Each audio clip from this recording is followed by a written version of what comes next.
Good morning. I'm going to call the October 5th, 2021 Commissioners' regular meeting to order.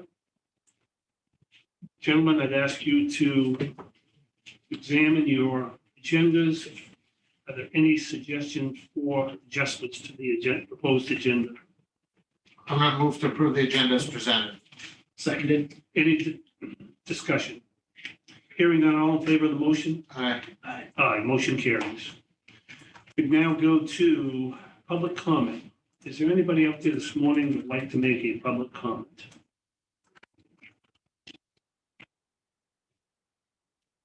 Hearing none.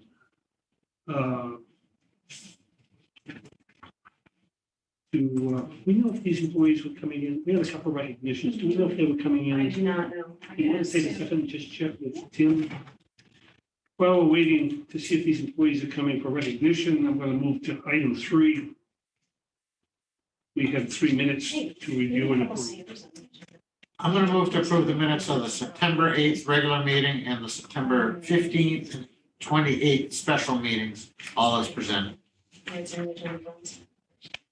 Seconded. Motion made and seconded. Any discussion? Hearing none, all in favor of the motion? Aye. Aye. Motion carries. We'd like to do it the next meeting.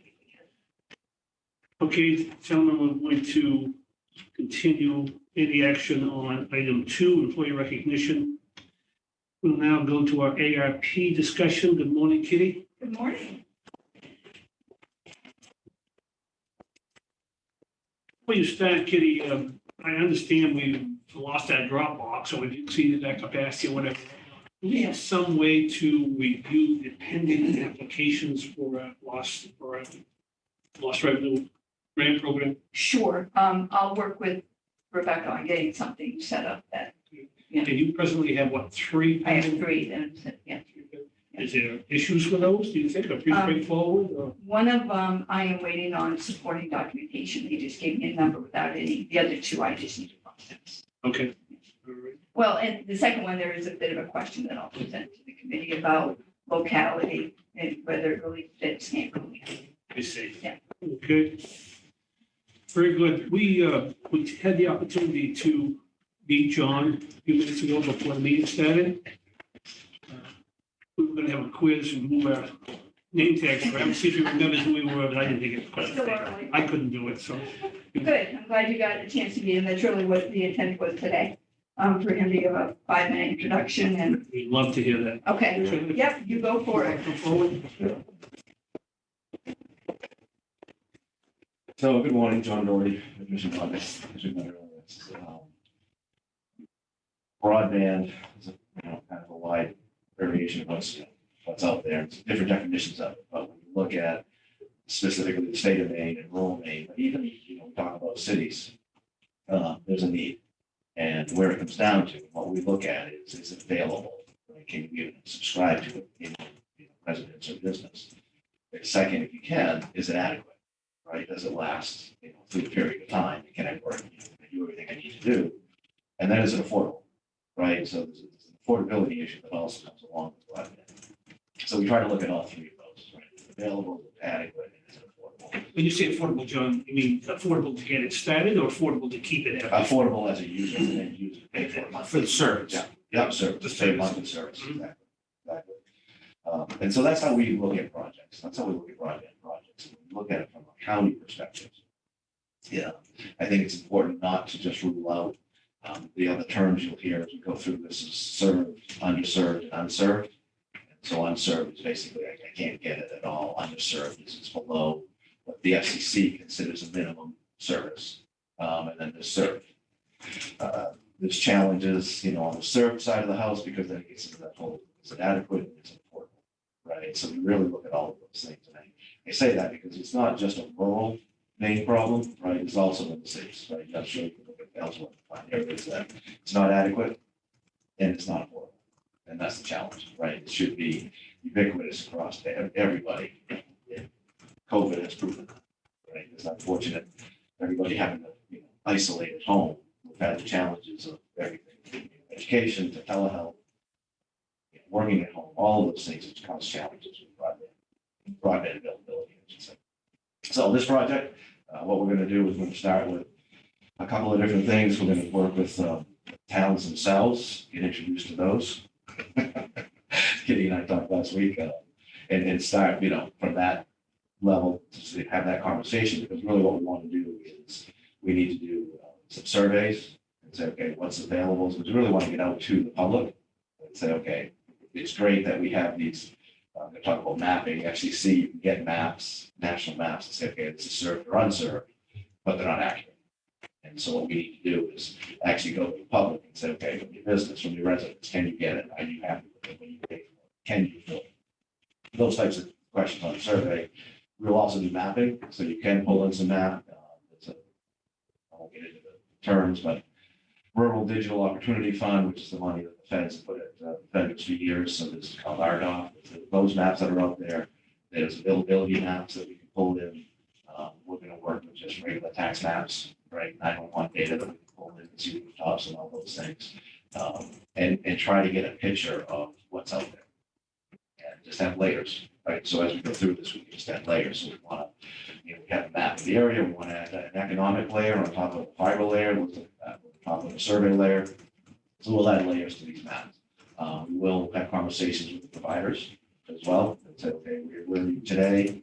Where do you plan on building? Do you plan on building? Right, and how do you want to part of it? Because as we've seen in the last few months, I'll say now is, there's a lot of funding, for broadband at this point in time. It started with ARPA money is available for that if possible. NTIA, one of the federal groups, came out with their rules back in December, January. Then the state decided to jump on that. And so you have an area down in the peninsula, Brooksville, Blue Hill, that whole peninsula area, that CCI worked with the state to apply for NTIA money. Now, since then, there's 4 towns down there that have also put out their own RFP to say, okay, if this doesn't go through, we can do. Then we'll work with them a little bit on that as well. So, the funding is available and becoming available. And so what we always talk about with clients is, there's a couple of terms out there. One of them, do you want to be shovel ready? And that's how the funding used to be, right? So you want to be ready to construct so that you can apply for the funding, because when you apply for federal funding, you have to check certain boxes. And some of those boxes were, are you ready to construct, or is this a year out, or just where are you at? So I would say you kind of want to be shovel ready, because when you negotiate contracts, if you get that far with vendors, depending on the towns, you negotiate on good faith that you're going to get funding. If you don't get funding, you don't move forward, right? You're not committing to anything through that process. The other piece of it, what we talk about now is, instead of being shovel ready, be grant ready, right? Because there's a lot of grants for a variety of things, right? It's not just construction. It's this work, that's available. So any of the pre-work that needs to be done before construction, this grant's available for that as well. So that's what this new money as well is doing. So Treasury just announced their rules last week. We're still diving into those to understand the details and nuances around those, but that money is becoming available. The way that first Treasury money, it still comes from our money, but Treasury money is $126 million. It's coming from the state bank. And then the state has their new authority that will look at that in conjunction with Connect Maine Authority and decide how the rules are going to be that towns and counties can apply for that money for broadband. So that's the landscape. Our first steps are, again, starting to work on some mapping, starting to work with the towns, trying to get a survey out there, and really get a picture together, for the county, so we can understand where are the gaps, who's happy, who's not happy. You guys hear that all the time. So that's the project. That's this project. John, there's not enough money to do everything, but in the industry, is there a general consensus that we should devote the majority of it to underserved or the unserved? Or is there a general consensus about that? In the, from the federal, they'll say, let's go to the unserved and underserved. But that's changing to also, there needs to be affordability. So that they cover all 3 as well. But right now, if you were to say that, it's the underserved and underserved.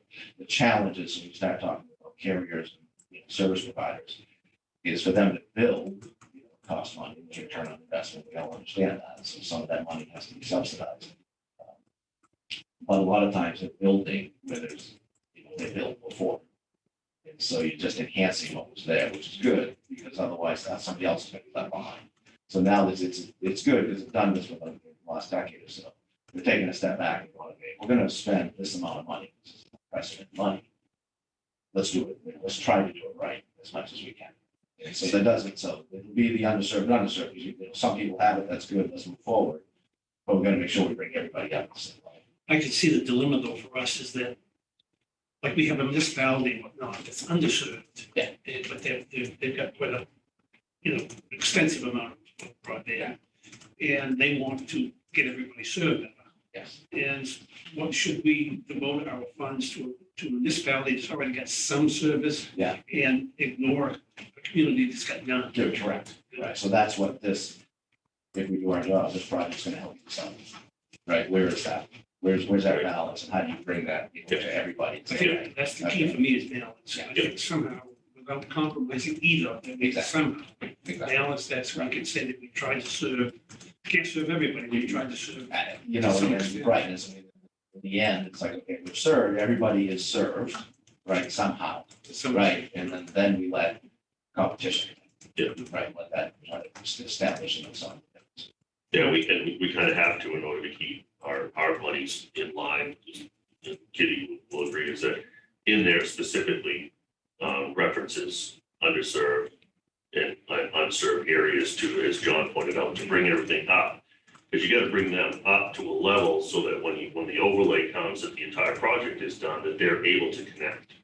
And if they're sitting down there without the resources to actually reach that connection, it's all a moot point. So And dragging the rest of the system down. it would, that's exactly right. So, yeah. When you talk about affordability, excuse me, Joe, go ahead. I was just gonna say, so that we talk about terms like served and unserved, and those have certain limits, and those limits are changing. Yeah. The state of Maine has changed their parameters to it, feds are changing, the new treasury money has changed their parameters to it, so it makes a difference to what's considered underserved now.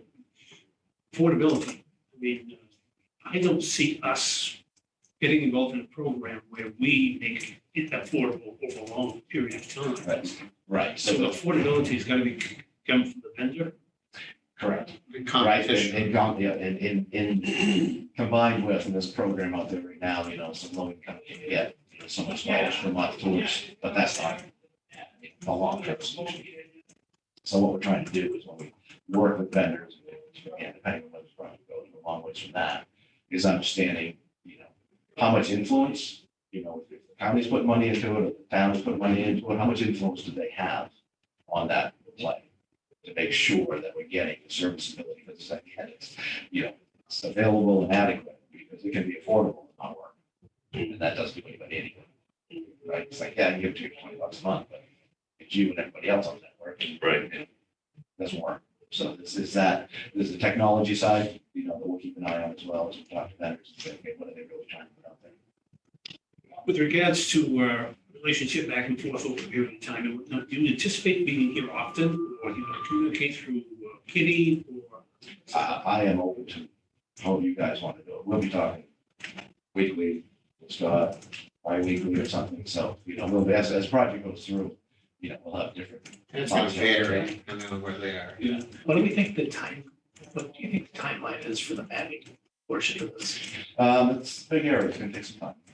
That's what I can say right now, is we're just jumping into it. But, And that's really your first project? what's that? That's your first project? No, that's mapping is what you're going to try to do? Matt, no, we're going to be talking to the towns at the same time. Yeah, because there's different layers that we can do ahead of time. And then as we talk and get survey information, we can just put it on top of it. And John, doesn't all this initial step with collecting the data and to get to the mapping and all, that also helps you because that's one of the prerequisites for your grant funding, for the additional grant funding is we gotta have this data. You want data, yep, because what you do with a grant, there's the check boxes. Right. Served, unserved, those types of things. Right, yeah. And then there's a story, right? And you don't get a story unless you talk to the public. Right. And that's what we're really, writing a grant to make it, and we don't know what they're gonna look like. Yeah, right, this is kind of new. Like I said, Treasury came out with theirs. State will write the rules, for that money, and then there is USDA money, there's EDA money, there's a variety of funding sources that have got money through this process. And we don't know what's gonna happen next. Potential vote down in Congress now. Great, well, thank you. John, it's good to meet you. Thank you very much. Thank you, gentlemen. We're anxious to We'll get going. see what you're going to do and to hear from you. Good. Okay, good. Good. Thanks. Very good. Thank you. Scott, I'd just like to, from my own personal, I'll check this. except my comment to Scott was I'd like to see financing, the financial statements on all our AIP funds often, with all this, to see how we're doing. So now that we've got John on board, he's going to be busy. I suspect we're going to be he's going to be invoicing us often. So see that get done. Thank you, Kitty. Thanks again. Yeah, nice meeting you. Let's move on now to the airport. I'm gonna move to accept and file airport manager's report dated September 27th. Second. Any discussion? Hearing none, all in favor of the motion? Aye. Aye. Okay. Do we have we have to take action on a bid for a UTV. And I understand that the, Yeah, it needs an explanation. yeah, we need an explanation. I understand the lowest bidder did not provide an adequate piece of equipment. Is that correct? Yes, the warranty wasn't as bid. Okay, so the second lowest was who? That was Kubota. And that second lowest bid also did not meet because it doesn't have a factory cab. It goes with an aftermarket cab. The Kubota RTV X 1100 is the lowest bid that meets bid specs. Now, you only received 3 and that ends up being the highest bid. Is that correct? No, No. that's the second from the top, I guess. John Deere was the highest. Okay. Chair, can I maybe, Richard, can you hear me? Yep, Remember yesterday we talked, when you said about the cab, it didn't meet specs, and then I gave you the number that we actually had bid. That 18,010 does include the cab that you spec'd for, correct? yes, Okay, so there was some confusion, I think, with you as to what the number was, because you threw out like 300. So that 18,010 is a valid bid. that is the valid bid, yes. Okay. I think you stated that it wasn't. No, that was the one prior to the 900 from Kubota. So Do we need to take action today on that? we need to approve the bid. Okay, because what I was wondering, it would be nice to sort of have that on a piece of paper, what the bids were. and so that, Well, we could go back to the minutes. It should be in the minutes, yeah. oh, the minutes of the, Yeah, and I've got the bids, I've got the bid numbers in front of me. okay, The issue with the first bid is that the warranty was not what was in the bid specs. And so they would know that until you open them. And then when they reviewed it, they found that the warranty didn't match. yeah, So that's when I became involved in discussion, and the call was made to see with the vendor to see what would there was an additional cost to that, which drove the amount over. so, The question on the second bid was a confusion because I had a conversation with Richard yesterday. There was a model below this bid price that did not have the cab that was spec'd. However, when I talked to him and he gave you the number for the one that actually had the cab, it was this number. Do we have the minutes? You do, it's on the minutes of the 28th, on the second page at the bottom, is it, in- Under what tab? under old business.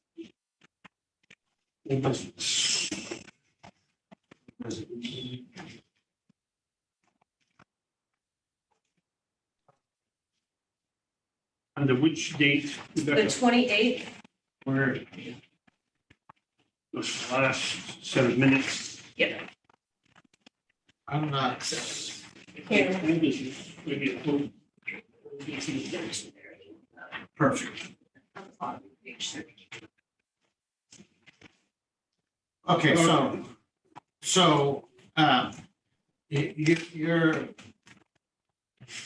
Scott, you're satisfied that the doors equipment bid does meet the specs, and it is the lowest bid. It, It meets all specs. I do based on the conversation I had with Richard, so while he's here, Richard, are you in agreement Yes, that the Kubota met specs at $18,010? yes, sir. Okay, so the motion would be to purchase it from, okay, so I'm gonna move to purchase the airport UTV from Doors Equipment for the amount of $18,010.10. Seconded. Motion made and seconded.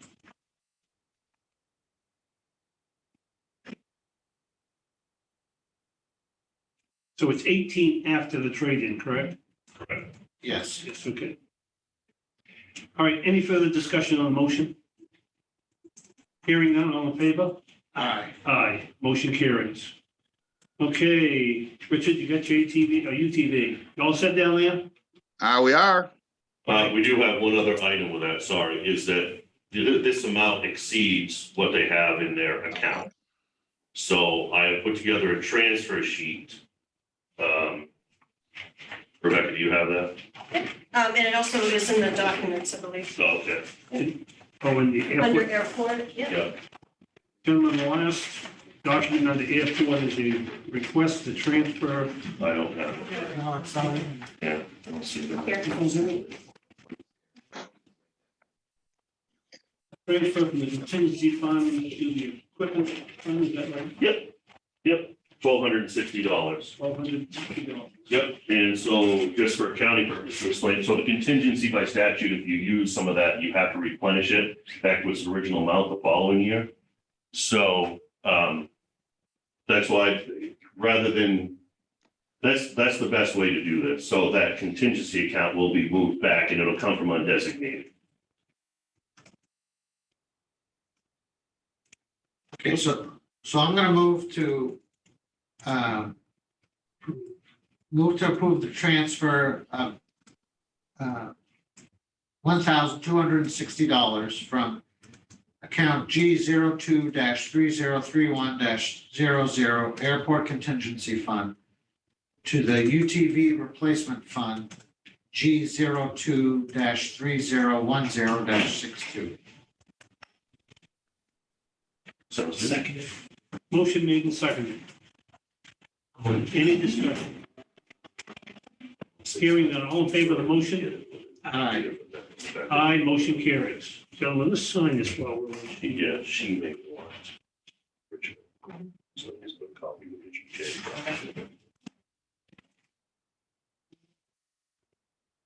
Hold on. That's the original. Spot. Okay, anything else now from the airport? Not on my end. We all set? Yep, thank you. Let's move on then to UT. Good morning, Millard. Millard's still with us? Morning, Commissioners.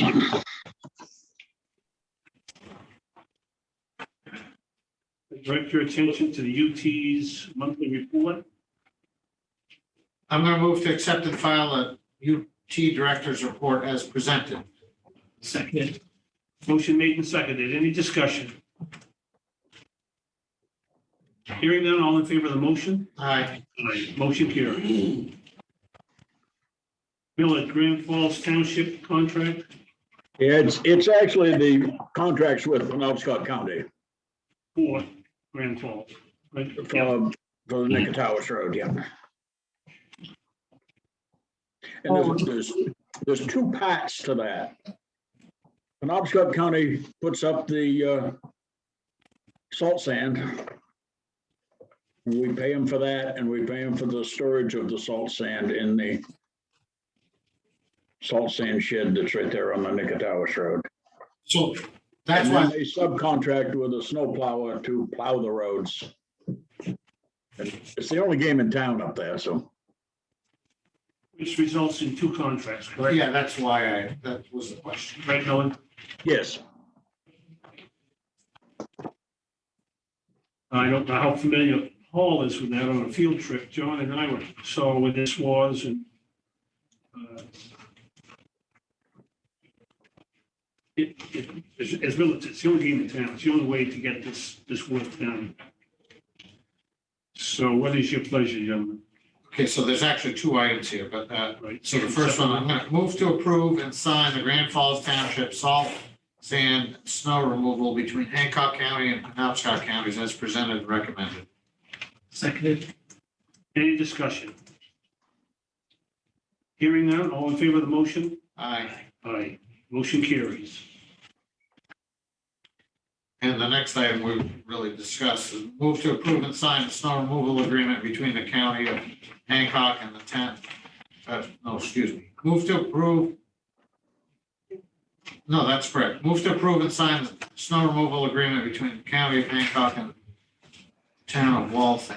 No, that's No. not No. what we discussed. We got to have the other contract with the town of Penobscot, the county of Penobscot for plowing. That's right. The first one is sanding. Yeah, so, Oh, yeah, well, yeah, that's where I got confused. Move to approve and sign the Grand Falls Township plowing Snow removal contract. or oh, you know what? My motion before was for both contracts. That's why I'm confused. It was under the same item. I said township salt, sand and snow removal. So my motion covered both contracts. And that contract says that, Millard, yeah, it's the agreement for the storage of salt sand and snow removal between Hancock and Penobscot. Yes. So, right, so what is the second snow removal contract? it's 2 copies. They just need 2 copies signed. Yeah, the item covered both. Yeah, It's still, the second contract, if you read the heading that's in your books, I believe, between Penobscot County and Grand Falls, that's a copy of their contract. I see, so, And Yeah, where, there's supposed to be 2 copies of this, there's supposed to be 2 signed copies, correct, Millard? yes, Can you hear me? Good. Yeah. okay, I understand. There is only one contract for Right. us to sign. You've given us a copy of the contract between Penobscot and the plowing contractor, correct? yes. That's just for our Yep. edification. Yep, okay. All right, so the motion on the floor is adequate for both. yeah, the one we voted on, And- yes. Right. So where is the original? I have those. You have those? If you want to give those to us, we can sign those. And I say that I'm leaving town right after the meeting. Oh, that's-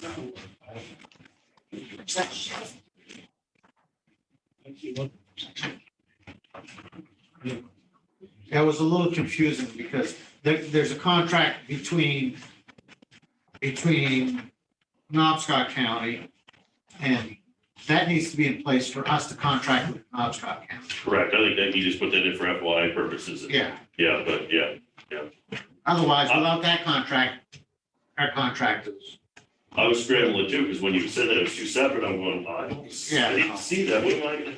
Yeah. Look at it.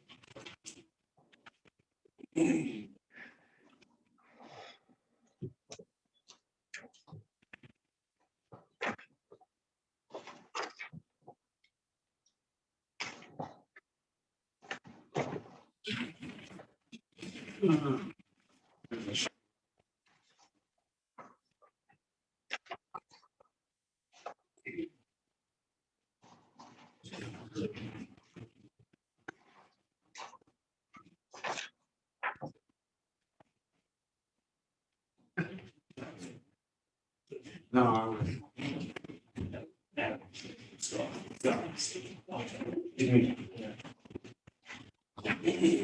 Okay, Millard, I understand you were successful in getting some agreement with Waltham to plow Butcher's Landing.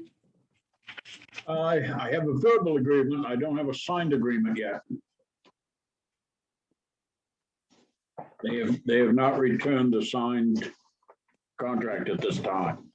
where they are. Do you want us to sign before they do? If we approve, I don't, is there a downside? Well, I mean, if they decide they don't want a contract, that the contract's null and void, then I guess. Yeah. I think a motion's in order. Let's get this behind us, Yeah, and I don't see a lot of choices. The choice is, the original choice is to quote the bid and do it ourselves, but, maybe get better service if we use the contractor that was going from Ellsworth to Waltham anyway, so.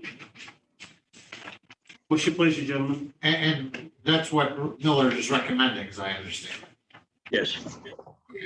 So I'm going to move to approve and sign the snow removal agreement between the county of Hancock and the town of Waltham as presented. Seconded.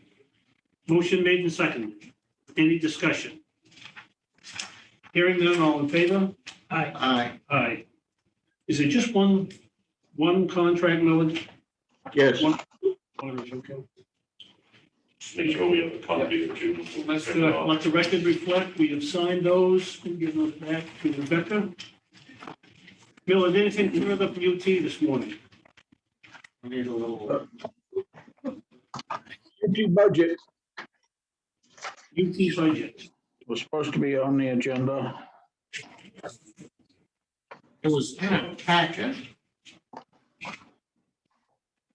We'll get it, we'll make that an agenda item. Gentlemen, UT budget for unorganized territory. Millard, give us a quick explanation of how that works. Would you please?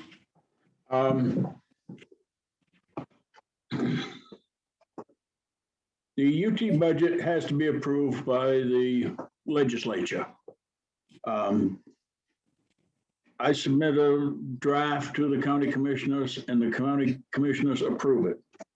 If it is under the LD1 tax limit, it does not need approval by the Budget Advisory Committee. We've usually sent them copies of it just as a courtesy, but only once have I ever had to go to the Budget Advisory Committee because of being over the LD1, and that was when we redid the Nicotawas Road. The budget this year is down a little bit from last year.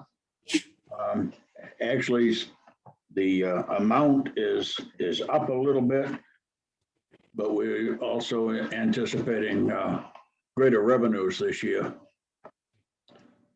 So in effect, the budget is 2% lower than last year's.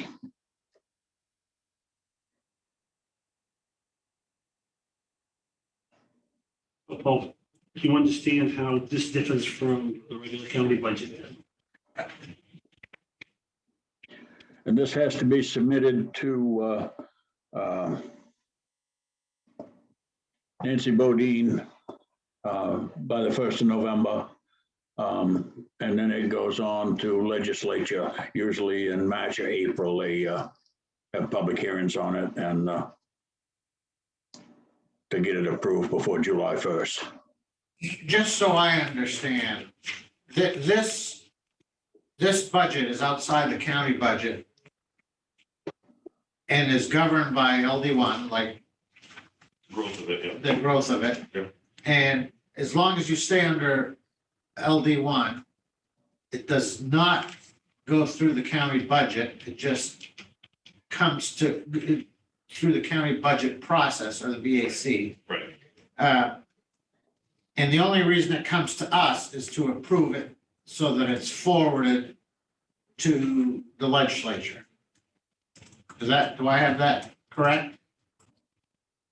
Yes. Think of it as like the county commissioners are acting like the Board of Selectmen for the unorganized territories. And you have to approve this budget and forward it to legislature for their approval.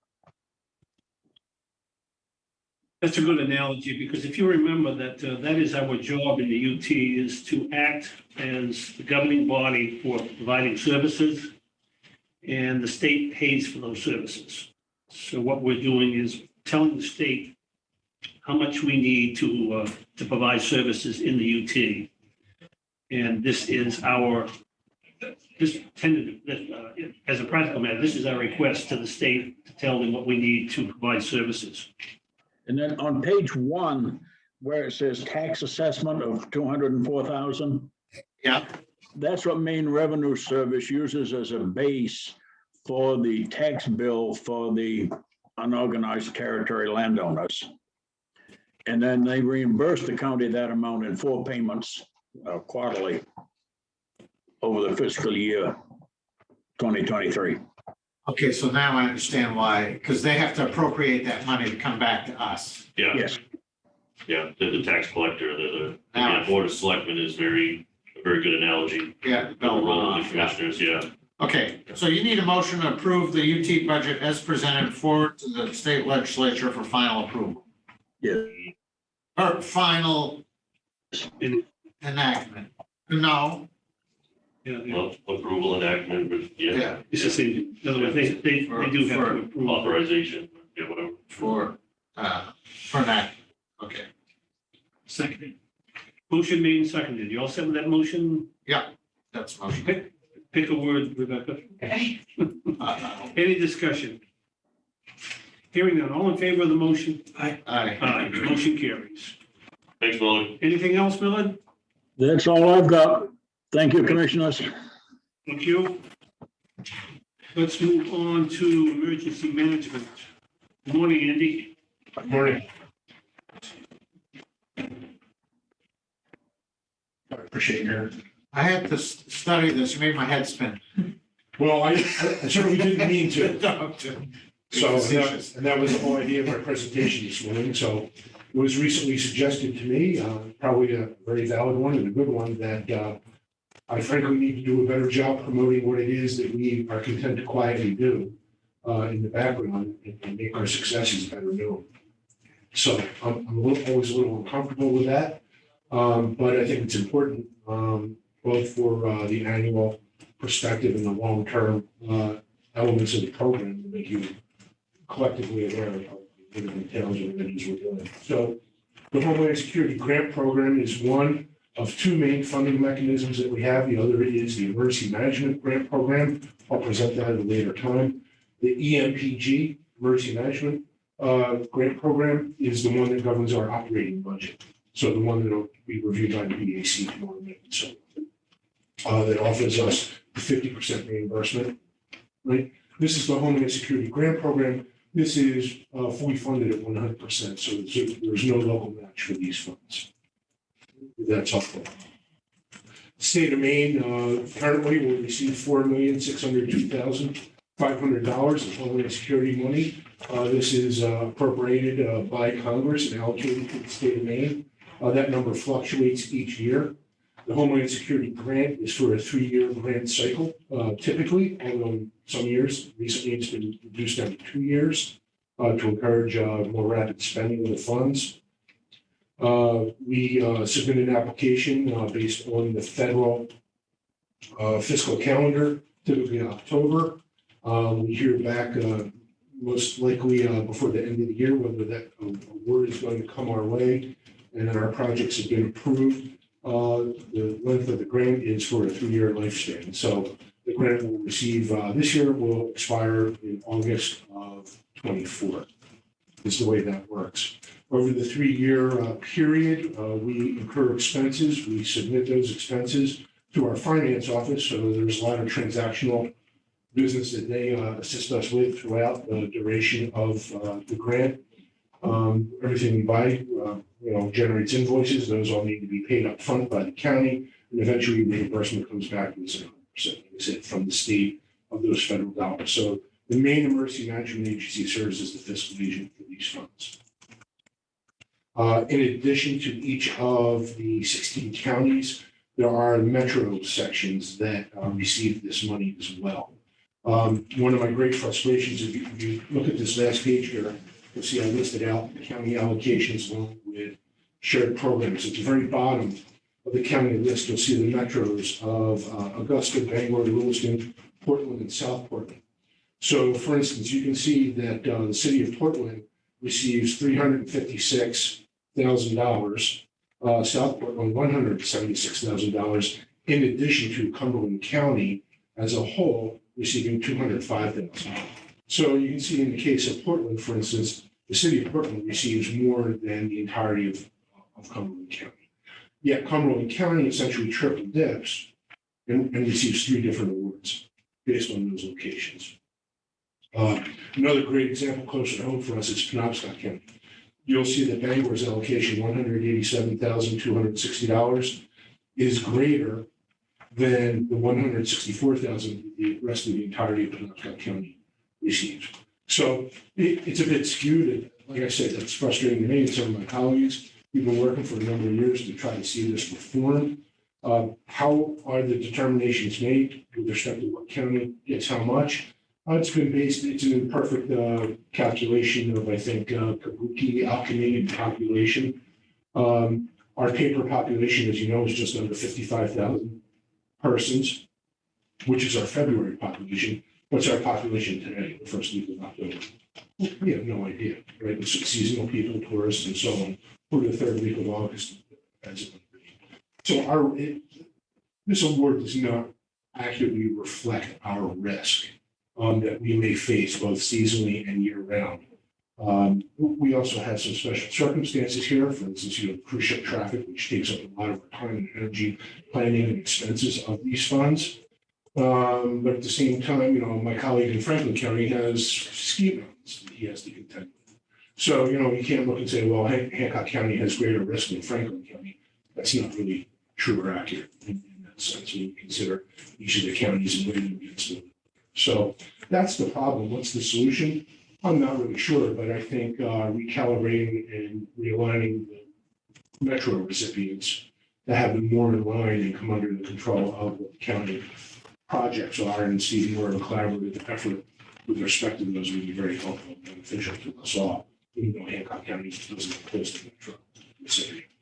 Those metro area or Yes. recipients, they're determined through legislation? No, really through risk. This was something that was arrived at post 9/11. There used to be additional metros that had lost that funding. There's population shifts and so on. Okay, but that decision is made by Somewhat arbitrarily, yes. Like Homeland Security, No, by the state. Homeland State. Yeah, I was just wondering, what it would take for a Hancock County municipality to be on that list, for instance. Yeah, we're never going to rise to that population-based level for that consideration. So some other aspects and elements of it, based on what we do with the money, we have some restrictions. Obviously, we can't buy armaments with it and things like that, but we can buy protective gear, which is something that we've done. And typically, as Commissioner Clark's well aware, we have taken our projects and made sure that they're ones that benefit all the communities in Hancock County. Another set aside with respect to the money that we receive through the grant is 25% of it must be spent for terrorism prevention, specifically related to law enforcement. We exceed that 25% requirement fairly routinely. A great example of that is the significant investment we've made in the Spillman platform, which I refer to as the Spillman project. Most recently, the RCC tower upgrade project that we have underway, so several hundreds of $1,000s towards that now. We're approximately phase 2 of what I see as a 4-phase project as the funding becomes available to us. So we roll it over into the traditional grant years. So we're not going to begin a complete project like Spillman or the tower replacements in one grant cycle, 1 3-year period. We'll go into maybe sometimes 2 to 3 grant periods to get that done over a period of, let's say, 4 to 5 years. Additionally, there are national priority areas that the federal government dictates to the state of Maine and to us in turn what we must spend the money on. So this current term, those are cybersecurity, domestic violent extremism, soft target enhancement, information intelligence sharing, and emerging threats from transnational organizations. So you can see how frustrating that might be to me at the county level, trying to satisfy those requirements. As an alternative to that, the counties essentially pool those resources and say it's better for the state to manage these things and do it for us in a centralized way. great example of that is the information and intelligence sharing piece that's required. The Maine Fusion Center is really the focal point for that, and it's a logical choice for that. So we essentially contribute, each of us, to see that happen. But will this survive? I beg your pardon? Maine Fusion Center, is that gonna survive? Yes. Yeah, that legislation failed and it very much. So I digress for just a moment. So I serve on the Fusion Center's advisory board. I represent the emergency management community for the Fusion Center as a voting member. It's a 3-year appointment by Colonel Cody, State Police. One of the caveats with the funds is that you can't use it because it's federal dollars, federal tax dollars that's come our way. We can't use it to supplant the operations of budget and other federal agencies. So for us, specifically here in Hancock County, that means the Forest Service. First and foremost, the Coast Guard to a lesser extent, and the Navy, U.S. Navy, as they have a presence here as well. We sometimes interact with and work with, but we have to make sure that we're not using any of these benefits for those organizations, agencies. So that takes a little bit of maneuvering every now and then, but we've successfully been able to do that over the years. In addition to the Homeland Security grant that comes to us, there's also Operation Stone Garden, which is part of it. The Sheriff's Office takes advantage of that. That is border protection. Hancock County was formerly a Tier 2 recipient of those funds. It's now Tier 1. So we're the same as if we were abutting the Canadian border and eligible for the same levels of funding. The Sheriff's Office 2 years ago began its interaction with that program and receiving some of those funds. Last is the Port Security Grant Program. 29 of our 37 communities in Hancock County are coastal towns. So that makes those towns eligible for port security funds. And some towns have been very successful in pursuing those. The Harbor Master's Office in Bar Harbor, for instance, the police boat, the Harbor Master's boat, and other items like that have been funded through the program. Keep in mind, and when I refer to federal dollars, that means taxpayer money. This is money that is sourced by taxpayers across the country that comes to us here in Hancock County. So I think it's important to be diligent and aggressive in pursuing as much of this as we possibly can to see the return on the investment for our taxpayers here. Some other secondary things that we do. The vehicle, the EMA vehicle, is paid using for Homeland Security money rather than our county operating budget money, things of that nature. The bottom line is in my 10 years, beginning with the 2012 grant, it's $911,000 so far. And then I inherited some 2010 and 2011 money, but I'm not including that. So what happens at the end of the 3-year period, if the metros typically don't spend their allocation, then sort of gets pulled together and then redistributed to counties with ready projects to go. So I make sure that we always have a project ready to go. And Commissioner Clark, you recall the money that came from the server, the $55,000 for the server some years ago, fell from the sky. That was a great example. I was anecdotally, literally walking down the hallway at NEMA, and someone turned to me and said, "Hey, do you have a project that you could do relating to law enforcement around $50,000-$60,000?" And I called Michelle Cody on my cell phone, and I showed him to the sheriff's office. He said, "Yeah, we need a new server," and the bill for that was $55,000, and that's literally how that happened. So completely serendipitous. But that's the way it's come up for us. So that was back in 2013. We had that windfall money. The state, as the post 9/11 allocation from Congress decreases to some extent each year.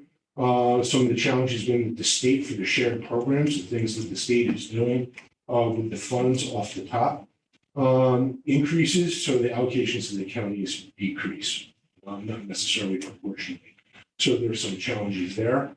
It's much like other aspects of state centralized funding. I refer to jail funding all the time. It's a little bit of the same challenges where the state isn't necessarily meeting its financial requirements and doing it on the backs of the counties. So it's contentious from time to time, and make sure that make an articulated argument that is polite, that gets the point across, and we want to make sure our interests are preserved. in this. So, I could go on for hours. No, thank you for that memo. Like I said, I had to read it a few times to fully, and I can't say that I understand it, but you clarified. Yeah. It makes a difference to hear it as well as Well, in thank you. this case, so. Well, the two-page memo could have been a 4-inch phone book, so. Yeah, no, and I'm not saying I fully understand it, but I have a much better understanding. Well, if you have any questions in the immediate future or anytime, please let me know and I'd be happy to answer them in greater detail for you. So I appreciate the opportunity to share all this with you. So thank you. I'm going to move to accept and file the EMA Director's Homeland Security Grant Program update dated October 5th. It's presented, as well as his EMA update dated September 30th, because there's really two memos there. Yeah. So thank you. Well, thank you. Motion made and seconded. Any discussion? Hearing none, all in favor of the motion? Aye. Aye, motion carries. Thank you. Thank you very much. Thank you. We have another item on the agenda. Yes. Thank you. And let's move to that. You have a hire you'd like approved? Not approved, but approved to advertise, the first step. Yeah. Please. Approval of that. This position has been vacant since the end of June. So we'd like to go forward with advertising and trying to. Gentlemen, what's your search for pleasure? that person. I'm going to move to approve advertising for an EMA Administrative Assistant as recommended. Discussion. Hearing none, all in favor? Aye. Aye, motion carries. Thank you, You're gentlemen. all set? Appreciate it. Thank you, Andy. Thank you. Thank you. We have a scheduled abatement hearing in 8 minutes. I see that. Yes, We'll get through it. you want to Let's do it. move into maintenance? Good morning, Dennis. I'm going to move to accept and file the Facilities Director's report dated September 29th, 2021 as presented. Motion made and seconded. Any discussion? Hearing none, all in favor of the motion? Aye. Motion carries. The bidding for snow removal on campus. I Dennis. believe you have. I don't think we do. Trace? Sorry, I thought that you were coming with a recommendation. Is that not how this is? Yeah. Oh, we haven't opened it yet. Well, where's the, It's in the commissioner's office. Sorry. okay, I thought it went down there. Let me. yeah, Well, we can you jump over and, Was there just one bid? One bid.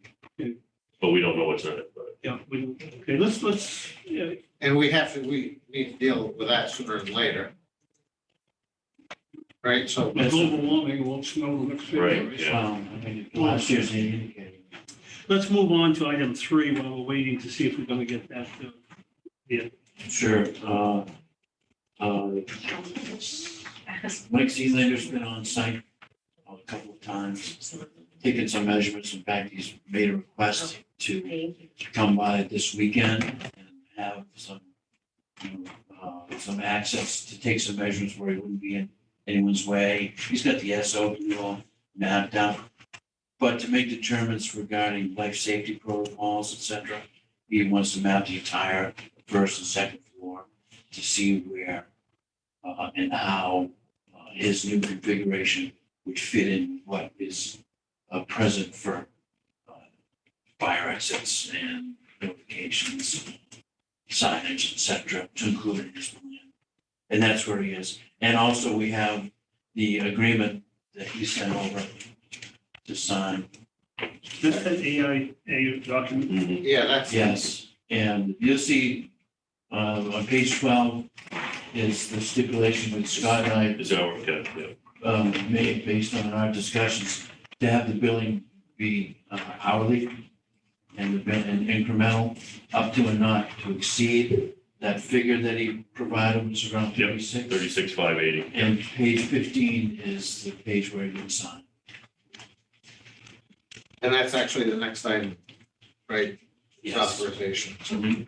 And as I understand it, both your recommendations to move ahead with that. It's covered. The items that were discussed and Yeah, this brought up is earlier are dealt with in this agreement. the official AIA elongated version. I think Mike actually even has to have this in order to function with. Yeah. Moving forward, so, He does. yeah, That was like, sort of explained. yeah. Okay, so I'm gonna move to authorize the chair to sign the architect agreement between Hancock County Commissioners and Sealander Studio LLC as presented and recommended.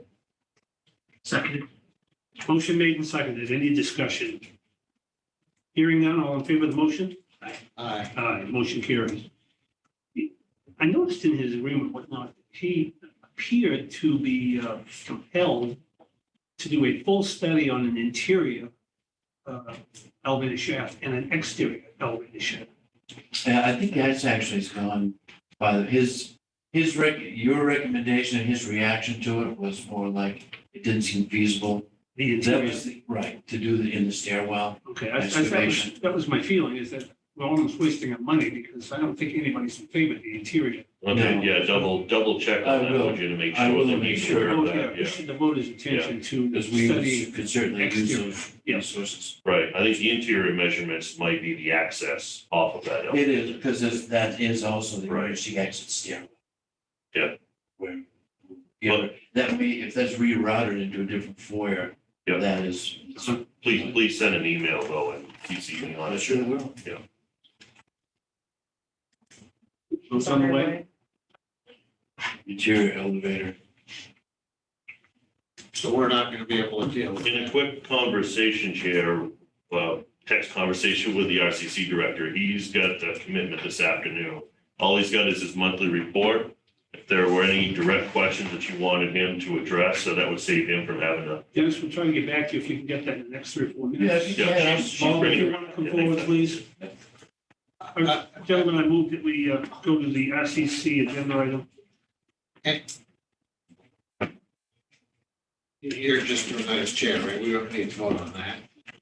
He has a report. You want to take action on his Right. report? Yes. Yeah. Yeah, so I'm gonna move to accept and file RCC Director's September report as presented. Second. Thank you. By way of discussion on this report, real quickly, it distresses me, and I'm hearing this over and over, whatnot, that we're having trouble getting ambulance service at times and whatnot. And in fact, this most recent tragedy that we had at the SO, when they called for an ambulance, it was not available. That's going to, it's very distressing, and I'm hoping that something's going to happen in the future to improve that situation. We have we have a motion on the floor. Any further discussion? Hearing none, all in favor of the motion? Aye. Aye, motion carries. Thank you, Paul. Did you have? I was just, I had a conversation with Hancock County's deputy director there. They're having the same problem. Yeah, I've been hearing that. With the same company. Yeah, would the chair entertain or even the commission be interested as an agenda item to discuss that at another time? I'm wondering I'm not to sure. what extent we have any authority. Well, but responsibility. it appears to be, and that's just on my radar, is that's been a concern of mine since day one of being here, and a conversation. I don't know if a conversation from here with maybe if Jennifer was here, maybe that's worth an article, I don't know. So just offering that up, I'm but just saying, generally whatnot, I'm not in favor of agenda items that, for which we have no authority over or responsibility to. Mhm. We just have a concern. well, Yeah, concern, We just make a general comment that we are concerned, whatever. And my guess is, so is the RCC director. We're very concerned. Yeah. You know, our issue is some of them are municipal, some of them are private entities, some of them are voluntary entities. so there is some authority or oversight in this because it's seriously affecting a major service provided by the county. So I'll just throw that out there. If there is, let me know. See what's going on. Yeah. Thank you, Bob. Well, Dennis, I have this one bid opening from Jordan. Thanks, Bob. Thank you.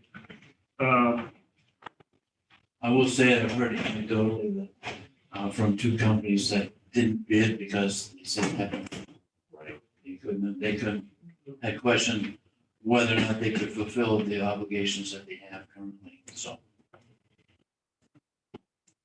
I'm gonna have to give these to you to review and come back to us if you can. I'm sure well. I think there might be an option for contract or hourly. That was included. Look those over and come back perhaps a little later today. So, well, usually, why not come back at the next meeting when he's had time to study? It's up to you. If you're not That's your comfortable, preference? no, if you're not comfortable coming back today, schedule it for another. Well, I'll be back there and let you know Yeah. what it looks like. I'm just trying to buy, Yeah, I think based off, look at it, just let us know, or text me or something, or send me an email, but I think based off of last year's analysis, that you should be able to get a quick study of I it. think so. You think so? Okay, yeah. We'll see what it Yeah, says. because we had to do quite a study, or did a little bit of a study last year on the hourly versus contractual on those issues, so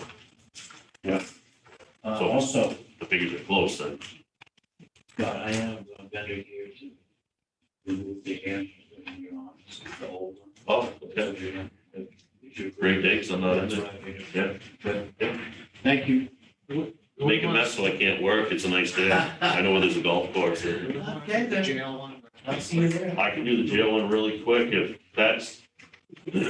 You'll come in. No, I was gonna, no, Tim just sent me a text, ask if I can take care of it, that's okay. All right, let's, Yeah, Yep. pretty straightforward to me.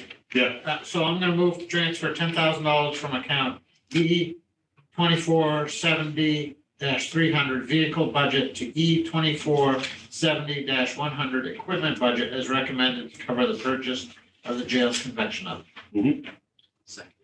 motion made and seconded. Any discussion? just want to point out that, so you hit the keyword budget, we're moving a budget number, okay, yep. Yeah, no, it made perfect sense. Any further discussion? Hearing none, all in favor of the motion? Aye. Aye. Okay, Chair, if I could, here's why I mentioned that is because the expenses of the convection oven are actually going to exceed the balance left in that line. My recommendation is simply to overspend it where it's in the budget. It's not a G account. The jail has very little options as to money. If you moved it around, you're just chasing your tail. So unless that's, and that can be taken care of. Well, yeah, actually, if I could have a motion on that. Authorization overspend account, The equipment. the equipment account. Yep. By, I forgot what the amount is. I don't have a Okay, specific to amount, but overspend, okay, for the purchase of the convection oven and legs. Yeah. okay. Yep. I'm gonna move to overspend account, to allow overspending account. E 2470-100 Yep. equipment budget. To cover the purchase of the jail's convection oven and legs as recommended. Motion made and seconded. Any discussion? Hearing none, all in favor of the motion? Aye. Aye. Thanks. Gentlemen, we now have a public hearing on an abatement appeal from the town of Dedham in the matter entitled Adam Woodrow versus the town of Dedham. Good morning. Good morning. Mr. Woodward? Mr. Dickey? If you gentlemen would both stand and raise your right hand. You solemnly swear to tell the truth and all the truth and nothing but the truth in the matter before you today. Yes. Record reflect that Mr. Dickey and Mr. Woodward have been sworn in. Mr. Woodward? Woodrow. Woodrow, I'm sorry, thank you, Mr. Woodrow. In order for us to understand what the issues are here today, you submitted back in January an appeal request to Dedham. And in that request, you asked for an abatement on the land value assessment at $27,000 and an abatement of $5,000 from your assessment on your building. As a result, is that correct? Yes. Okay, as a result, the town heard that and abated an amount of $6,800 from the building assessment. It's a breezeway, but it was listed as a. Right, they acknowledged that there was an error in recognizing that correctly and abated that. Now, I still have to check. I haven't cashed it. Mr. Woodrow, So you had $32,000 worth of requests and they abated 6,800, left you for a balance of 25,200 unsatisfied. And your appeal to us now asks for 35,000 in Yes. Assessment relief. And I'm curious, are you not agreeing to the $6,800 abatement in your buildings, or? No, I still have that check. I didn't do anything with it yet because. What's that mean? I mean, are you not agreeing that that was adequate? That's correct. Yes. Okay, That's so good. you're not contesting the assessment on your buildings. This is purely on your Just land. land and specifically the 1 acre that the home is on. So why is the request gone from 25,000 to 35? Well, this has been a process and I keep digging and getting more information. And it turns out that, I have 3 acres and it's assessed at $93,000. But really the reason is it's 75,000 for the 1 acre and plus 15,000 for well and septic. So $90,000 assessment on 1 acre. And so, as I was looking at, I bought the house for $200,000 back in August of 2020. And then I noticed that it's assessed at $262,000. So I obviously asked some questions and as to why that would be. And especially since back in July of 2015, the previous owner bought it for $165,000. And then a few months later, it was reassessed up to $262,000. Nearly a $100,000 increase. And all of this is based on the concept of a superior view. And so that just makes me more confused. Superior what, sir? A superior view is, just to try to explain, I can see about 1/20th of Phillips Lake, and it's a good 2 to 3 miles. I even got some binoculars, and I can't tell if it's a pontoon boat or a dock. It's way over there. Okay, can you hold just a second? Yep. Gentlemen, I would direct your attention to the valuation report submitted by the town. You see that in front of you? Valuation report? On 448, my property? Yes, on 448 Ball Mountain Road. Here's the one to look at that.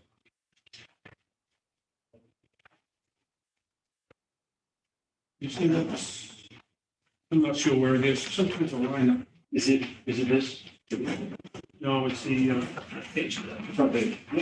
I just, the Valuation. Oh, this one. right. Now, if you look down there, you'll see that the home site has a unit price of 75,000. You see that? Yep. John? Yep. Okay, now if you go to the letter submitted by the assessor from the town of Dedham dated August 13th. You find that? Go to the second page, first paragraph. Second page, first paragraph. About the third line down, if you go down and look, or second line down, you'll see that it appears base sites have an assessment of either 20, 40, or $75,000. And if you look, it says the base lot values vary with the on-site panoramic view associated with each lot. Now, Mr. Dickey's here, we can interview him about specifics, but it appears that have no view, 20,000, moderate view, 40,000, superior view, 75. If that be the case, Mr. Woodrow's assessment by the assessor has determined that he has a superior view. Is that correct, Mr. Woodrow? That is, As you believe it? I don't agree with that, but that's. Right. And so that is the issue here today, is that you and the assessor disagree on whether or not it's moderate or superior? Well, or that it's a reasonable reason to raise the assessed value nearly $100,000 more than what it just sold for. Even if I had an ocean view and, a panoramic view of the ocean, I don't think that would be a justifiable reason for such an increase. But for the sake of argument, yes, that is why we're here. I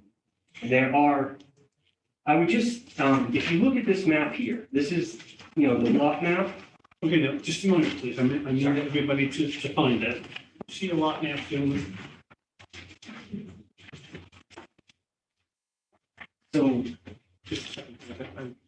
As you try to reference something, we need to be sure that we're all talking about the same thing. Warranty and warranty. Sorry. You fine. Okay, we have, no, John doesn't. Hang on just a second. It's in the assessment packet. Oh, okay. I should have said that. Okay, we three have it. Go ahead, Mr. Woodrow. Okay, so if you look at it, I'm 22-1, and you see Bald Mountain Road. And so everything to the left of Bald Mountain Road is higher up. It's actually basically the top of our little hill, mountain. And everything to the right of Bald Mountain Road is down grade quite a bit. So much so that we don't even see a sunset. We see a sunrise, but we're on the side of the hill there.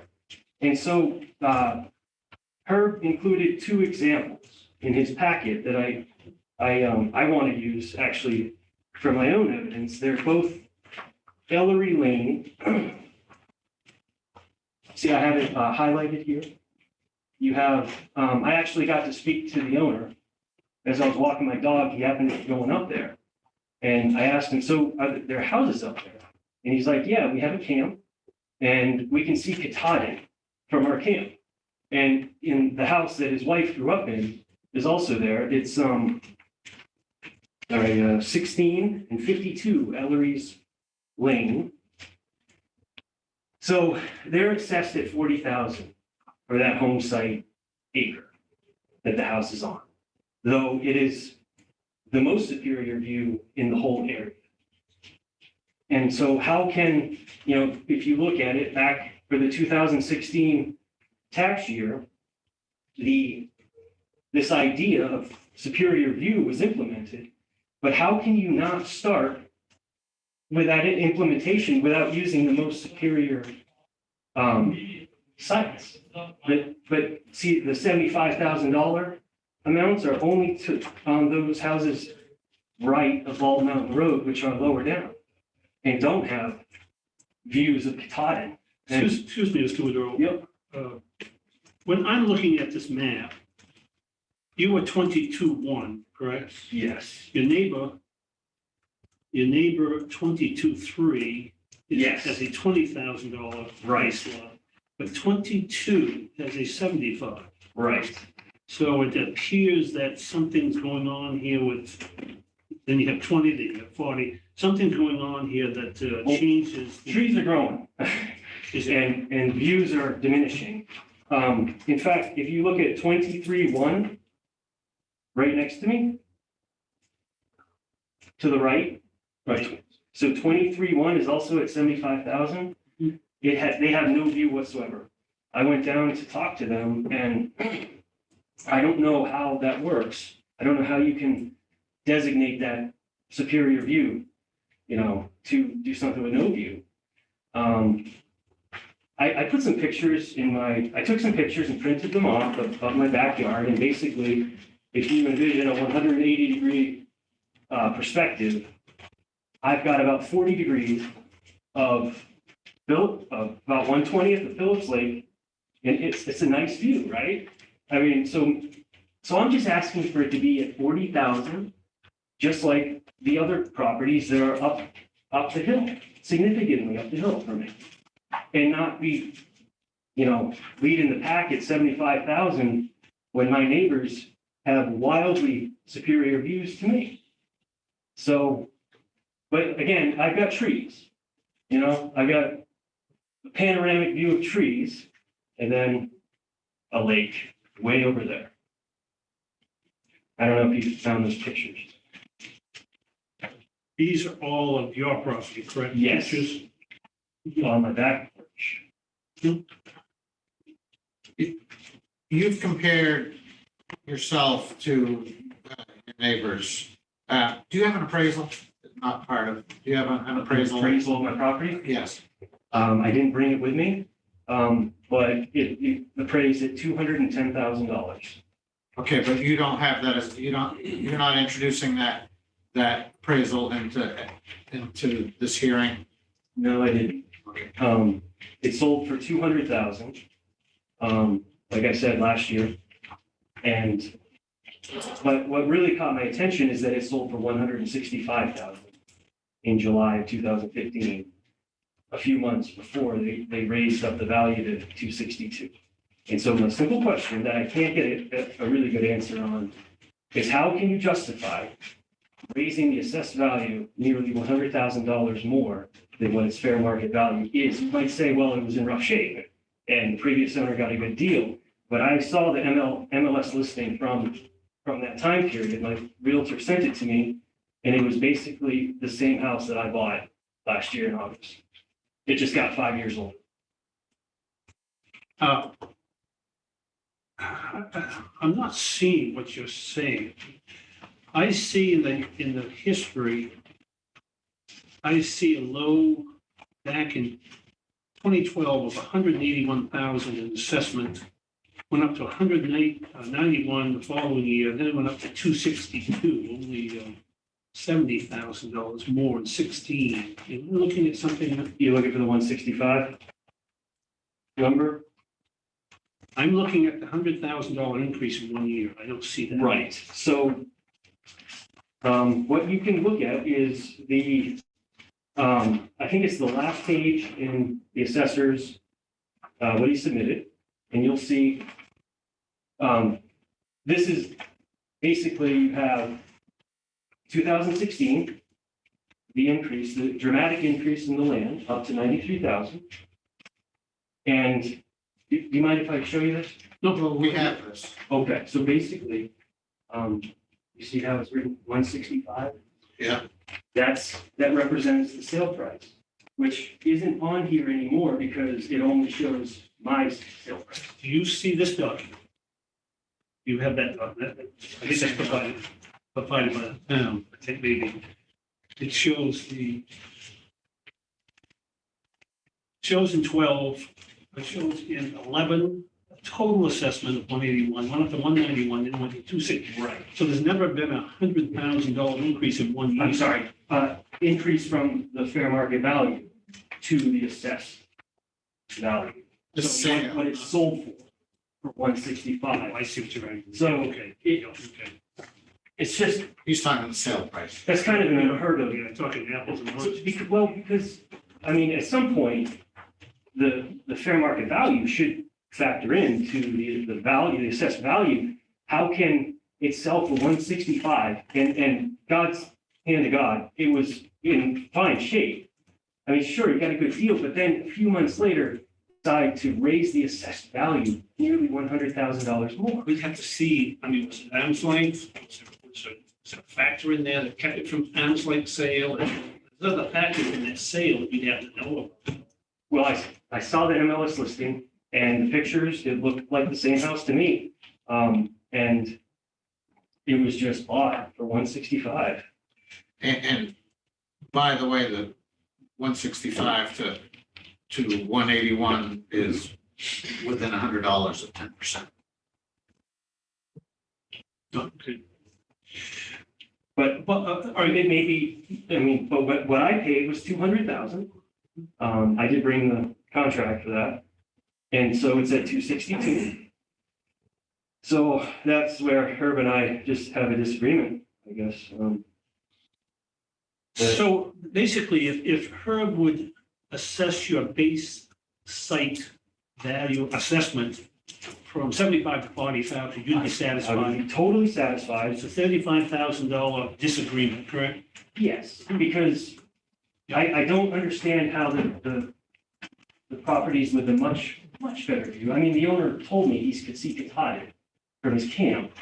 That's like 2.5-hour drive from Dedham, Maine, and I don't have anything resembling that kind of a view, yet I'm at 75 and they're at 40. And also my example, 459 Bald Mountain Road, he's my immediate neighbor. You know, when I look out the front of my house, I'm looking up at him. I've been up there. He's a great guy. His view is just, it's a lot better than mine because he's so much further up the hill. Yeah, he's at 40 again. Which address is that? 459. What's So the, on the map, it would be, it would be 1-2, almost right across from me, but he's straight across from 23-1 on the left side of Bald Mountain Road. Again, everything on the left side of Bald Mountain Road is uphill with superior views.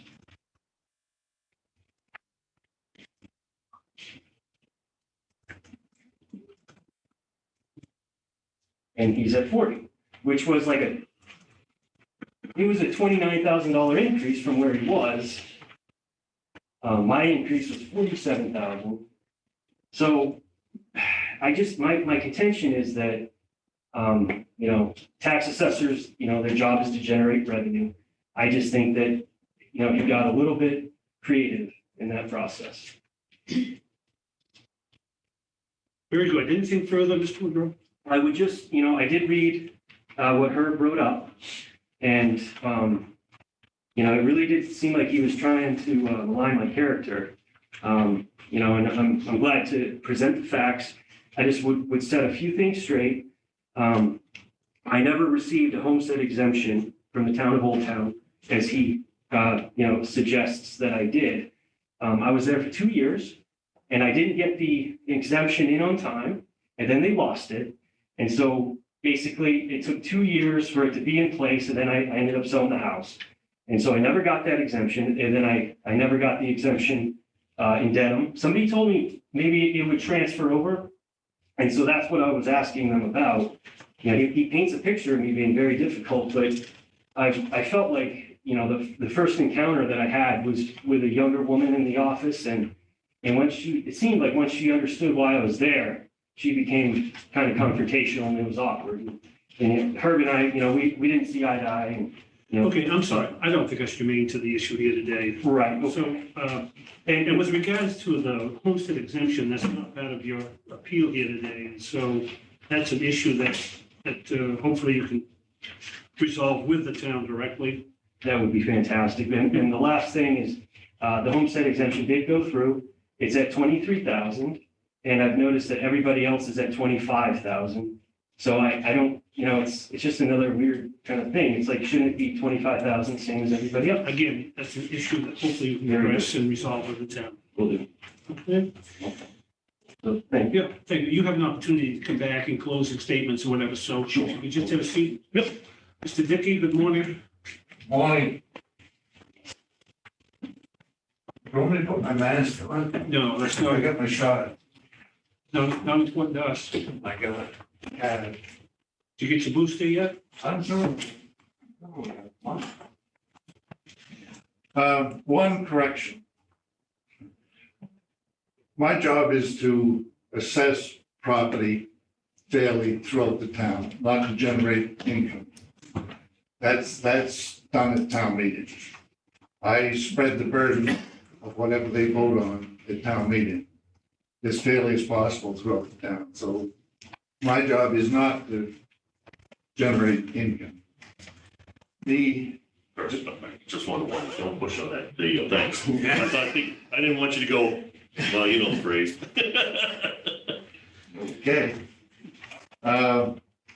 The uphill side difference between the 40,000 baseline and the 75, I can lay to the frustration of the view because of the road. That's, seeing a road outside your window, to me isn't as conducive to value as an unobstructed view of a big valley. So having said that, is the applicant's property, he gave us photographs and whatnot, does he not see the road? No. So when he looks out, he looks, He looks out over the valley. so he looks out over the road, so he's not seeing? No. Yeah. Where's the valley? Behind him? No.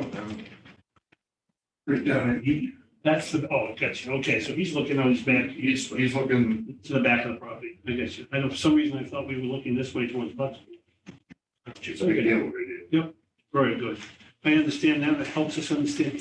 Now, Mr. Dickey, I find it amusing that those base site assessments radically changed lot to lot.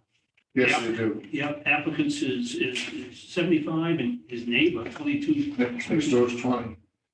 Yeah, that's a 20 is what? No view at all? Yeah.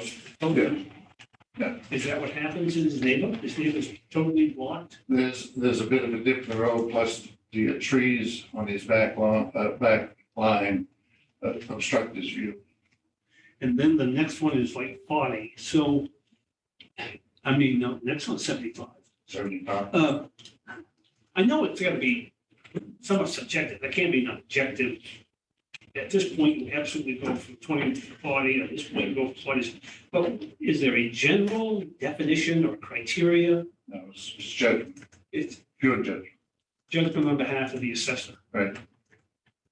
And is anybody else in the town of Dedham making this judgment besides you? In other words, is it just one person making this or is It was the revaluation folks in 2016. We had a townwide revaluation of that. so did the reevaluation people decide what that base site Yes, value was going to be? yeah, it's based on sales. Okay, so this isn't your opinion. This is the reeval opinion as a result of the reval.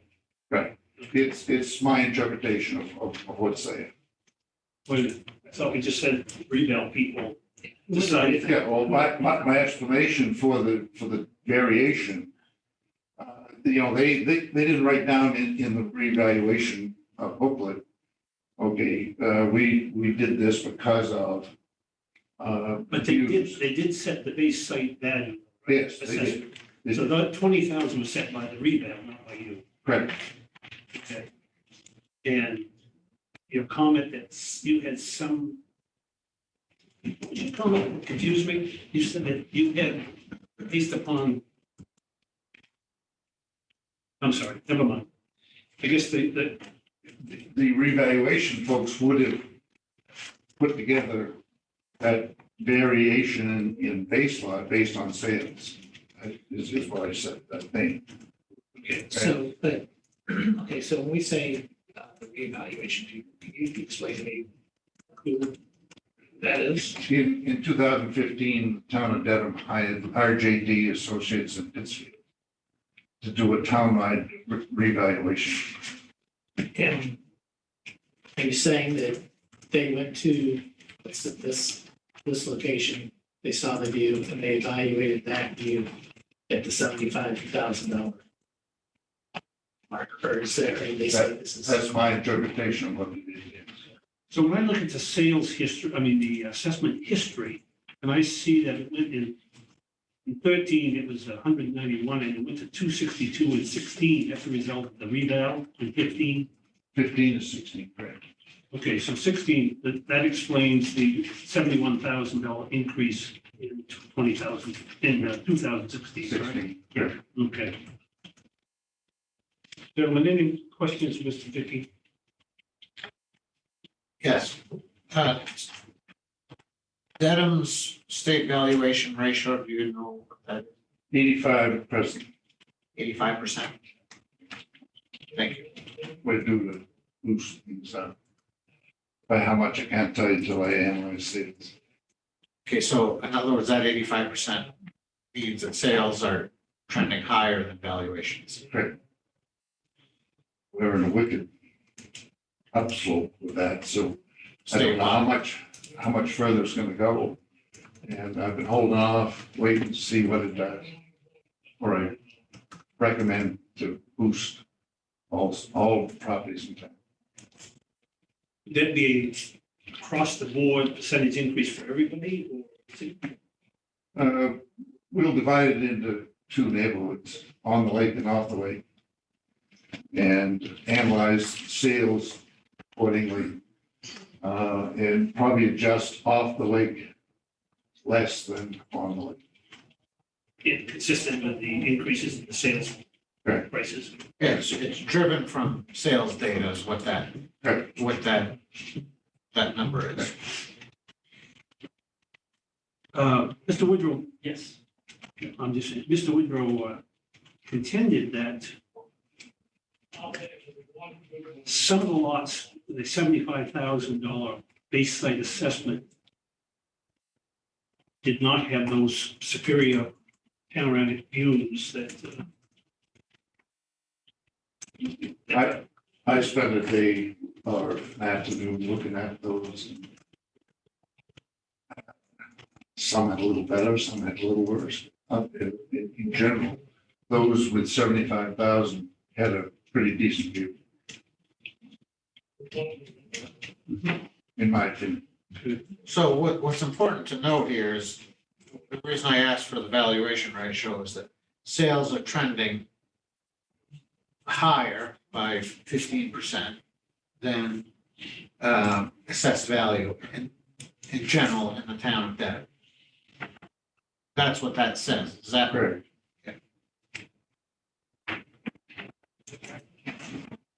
So, but it would take a lengthy period of time for this to continue on.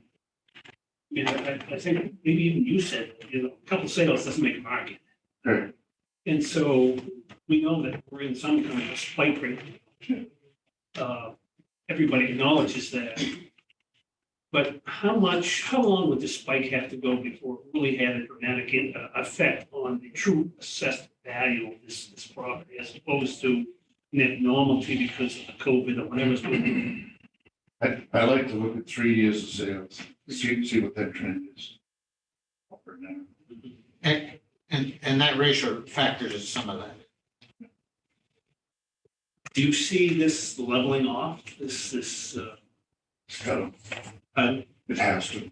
It won't go back to where it was, but it'll peak and plateau out, just like the last one in 2008. that's what happened back then? Did it come down some or did it? Well, it dropped a little, but it pretty much plateaued. So is this peak we're in now, we just set a new standard? I hope not. Well- People in Maine can't afford those places. Well, but I mean, as far as the assessed value compared to the true value. Well, we're gonna run below that Assessed plateau. value is on the run below the true value. Well, and that 85% shows that. I mean, all this is conjecture, his opinion versus. But I just point out that if you apply that 85% to this one, and you're within 10% of the assessed value. So using the sale, multiply the sale price times. Yeah. 150. Do you agree with that analogy? I mean, is that? Somewhat, not, Well, all this is arbitrary, it's an opinion. Some opinions are more educated than others. That's all this is. That's why I asked the applicant if he had a recent appraisal or was introducing a recent appraisal, because we've got to determine this on facts, not opinion. And I was just looking for another number to introduce as fact, but it's not part of this packet. Anything further with regards to Mr. Dickey? Yes, one more point. His original abatement request was for 2021, which hadn't been committed yet.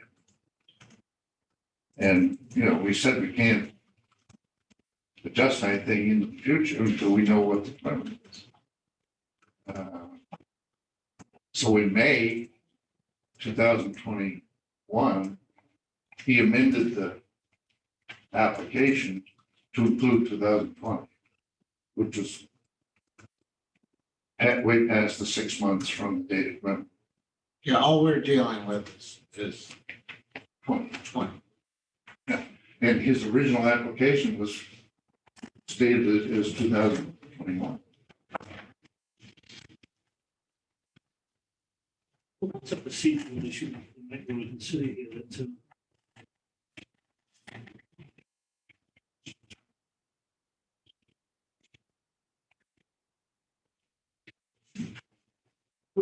when he filed the appeal, he filed the original abatement with you in January of 21, right?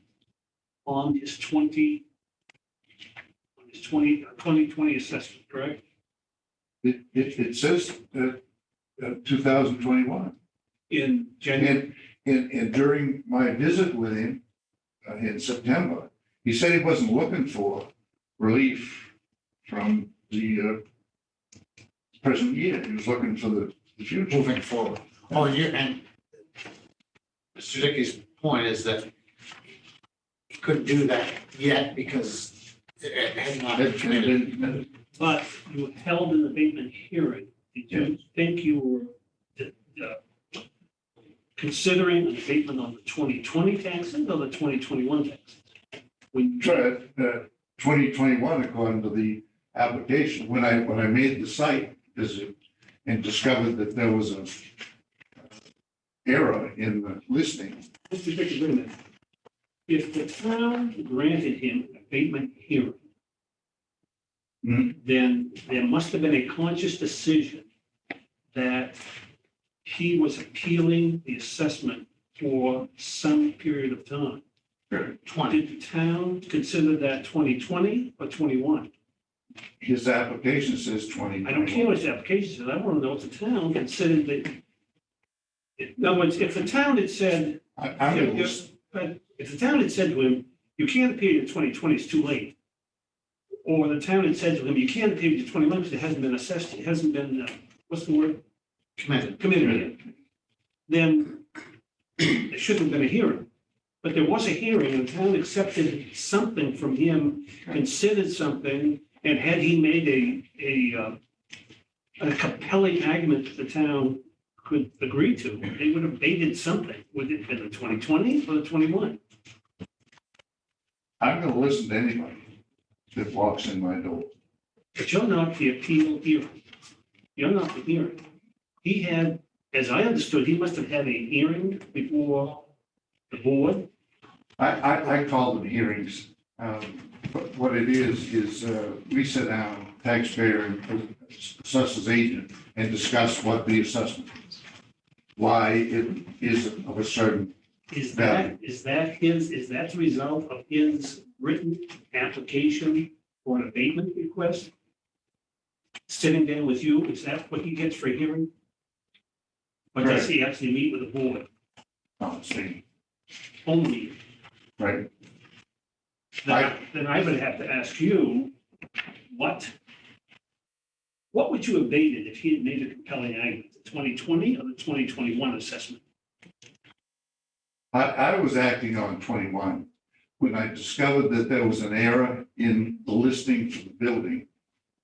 I corrected it, and I made a recommendation to the board on their own initiative, not generated from that Which board? Board of Selectmen. Board of Assessors. Same, which same thing. Same thing, yeah. Okay, as a result of the hearing, you made a recommendation to the Board of Assessors to do what? To correct the record. We had a, For the $6,800. right, we had we had one-story addition on the CAD. It was an enclosed porch. Okay, so that's one of the questions I had. You have a letter dated the August 13th to the county commissioners, correct? Right. But in your last two paragraphs in here,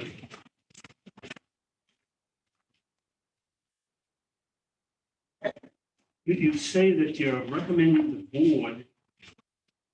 It is my recommendation to the board that you, on your own initiative, issue spotless side abatement. But you're not talking to the Board of Commissioners, you're talking to the Board of Assessment. Correct. So, Board Board of Assessors. Yeah. So that's not, that recommendation isn't to us. Right. No, Right, that's, okay, so So really, those last two paragraphs really don't apply to ours, to us. This is your own board of assessors, correct? Your recommendation, your recommendation stands the same today as it did on January, that assessment is correct. It should remain the same for 21. Yeah, except for the correction for the porch versus the addition. Right, and you made that concession And we based made upon recognizing an error in something like Right, that. when we're wrong, we'll correct. So the assessment right now is not 265, it's 255, 300. Right.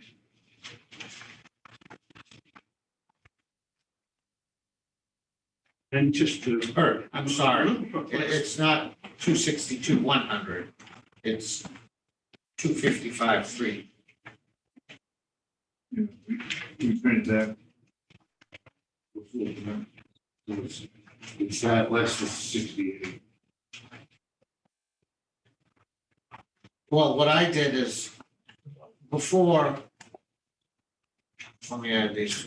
Is it 255, 300? Is that the present assessment for 21 now, Mr. Dickey? Yes. After the $6,800 abatement? Yes. Yeah, if you look at the letter dated June 30th, 2021, it says original assessment and new assessment, and that is based on the error Mr. Dickey identified. Where do you find it? That is, Under well, the we, applicants or? the applicants? yeah, it's in the, under correspondence. Correspondence, yeah, Correspondent? yeah. Thank you. I was gonna bring it up as a, Well, right there. Yeah, So the new assessment is 162.3, correct? For the land? yes. A total assessment. No, wait, no, for the building. For the building, the new assessment, Yes, I'm sorry, building. 160, giving a total assessment, 255.3, correct? Yes, that's correct. Okay.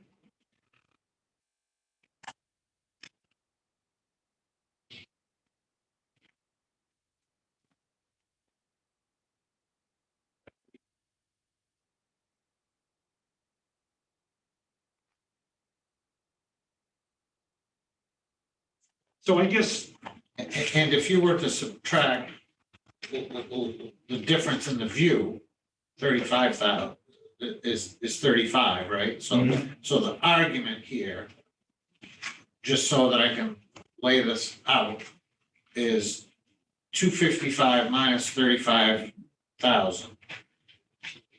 Mr. Woodrow contends that his valuation should be 220,300 versus the 255,300, as I understand this argument.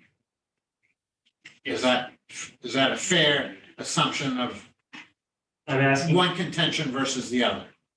I'm asking for it to be assessed at the same rate as the far superior views on the left side of Bald Mountain Road.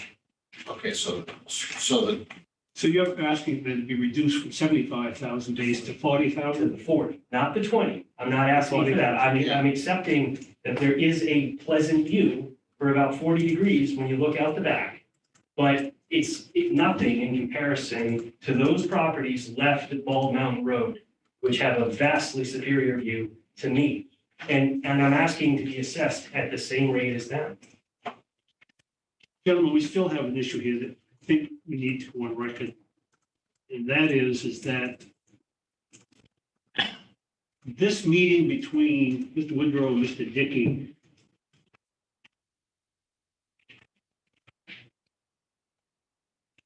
I guess your question is, was this a hearing that can be appealed to us? well, I guess that, yes, and we've had this discussion before on others. mhm. If an applicant failed to meet the deadlines and appealed and filed an abatement with a municipality, and the municipality either ignored the lack of time or didn't understand it and granted that abatement. That abatement now can be appealed to us, even though they failed to meet the deadlines. Once the municipality accepted that, heard it, ruled on it, then now that gives him the statutory ability to appeal to us. And I think that's what we need to acknowledge here today on record is that despite, he's talking about the 2020 assessment for which he would have filed too late for. Because he said he wanted 21, but it hadn't been committed yet. So he changed it to 20, which would have been too late. But the fact that Mr. Dickey gave him an audience, listened to his compelling, ruled on that, gave him the statutory ability to appeal to us. And so the appeal is properly before us, as I think the board should. Well, I think I disagree with that statement, because I think Mr. Dickey gave him an audience, which is very proper. He's an assessor. I'm wondering if the Board of Assessment Review actually had a hearing and rendered a decision, which is the only thing that can be appealed to us. And that Mr. Dickey's assessment and conversation can't be appealed to us. well, So I'm wondering, I know, and that's my question to him, because I am puzzled by the fact that they don't have a formal I'm not sure formal this, hearing before some board, as opposed to what appears to be a more informal sit down between the property owner and the assessor, for which the assessor makes an opinion. But I don't think it's for us to tell the town, any town, under what process they're going to hear an abatement request. And if the town has blessed sitting down with Mr. Dickey and saying, you are our board, if somebody files an abatement request, who are we to say we're not going to accept that? So Mr. Dickey is telling us that is the process. well, And as a result, if that is the process, you know what, are you saying you're not the process, or what's going on? I'm the assessor's agent. I make recommendations to the Board of Assessors. And that's what I did. Yeah, but are you the He was official? welcome to come into that meeting at that time and present his case. But he filed a written request for an abatement. Yeah. What is the forum for the town hearing that formal request? Is it you sitting down with him and making the decision, or does he get a hearing before the assessors? He's welcome to come to the assessors meeting and on the day that they discuss it and make his case. Mr. Dickey, that doesn't fly with me. He filed a formal request for an abatement. Yeah. Well, that's what we've got. What audience did you give him besides you? I mean, did he know that he had to come to an assessor? Did they have it on the agenda that they were going to hear his abatement request and he failed to attend? I'll have to look at the minutes and see. so what's confusing to me is there's a, and I think it's just that I'm not fully understanding that there's a letter from Michelle Began dated June 30th, 2021. Yes. Okay. But there's no formal okay, yes, there is a formal application dated 1/20/21. Okay, so my guess is that's what triggered that letter. Is that fair? Yes. Okay, so whether somebody attended or not, there was some quasi hearing based on that, on that, okay? So that's the denial, okay, that can be appealed to us. Okay, whether he attended or not, doesn't matter. I didn't know. Yeah, okay, so that's what he's appealing. Now, that had to be conducted on 2021 because on 2020, because 2021 had not been committed yet. Right, is my thinking correct? Yes. Okay, so therefore, what he is appealing to us is that decision. So his application to us dated 7/20 and was received 7/20 is on that. Can't be on anything else, because we don't have the authority to conduct a hearing on an abatement that Hasn't been. hasn't been heard. So, And his application says 2020. well, To us, his appeal to us says 2020. yes, but his appeal to us, yours, say, yes, his says 2021. I think the only error here is that Mr. Woodrow didn't understand the commitment thing, and I mean, I get how that happens. This is all new to me. Yeah, so if they conducted a hearing, which they had to do some sort of quasi hearing to generate that letter of June 30th, had to. Otherwise, that letter would not be there. And generate the check is. That's correct. Right. What was the deadline? 2020. What was the deadline for filing an abatement request on the 2020 assessment? She's gonna make me count. 185 days, right? Yeah.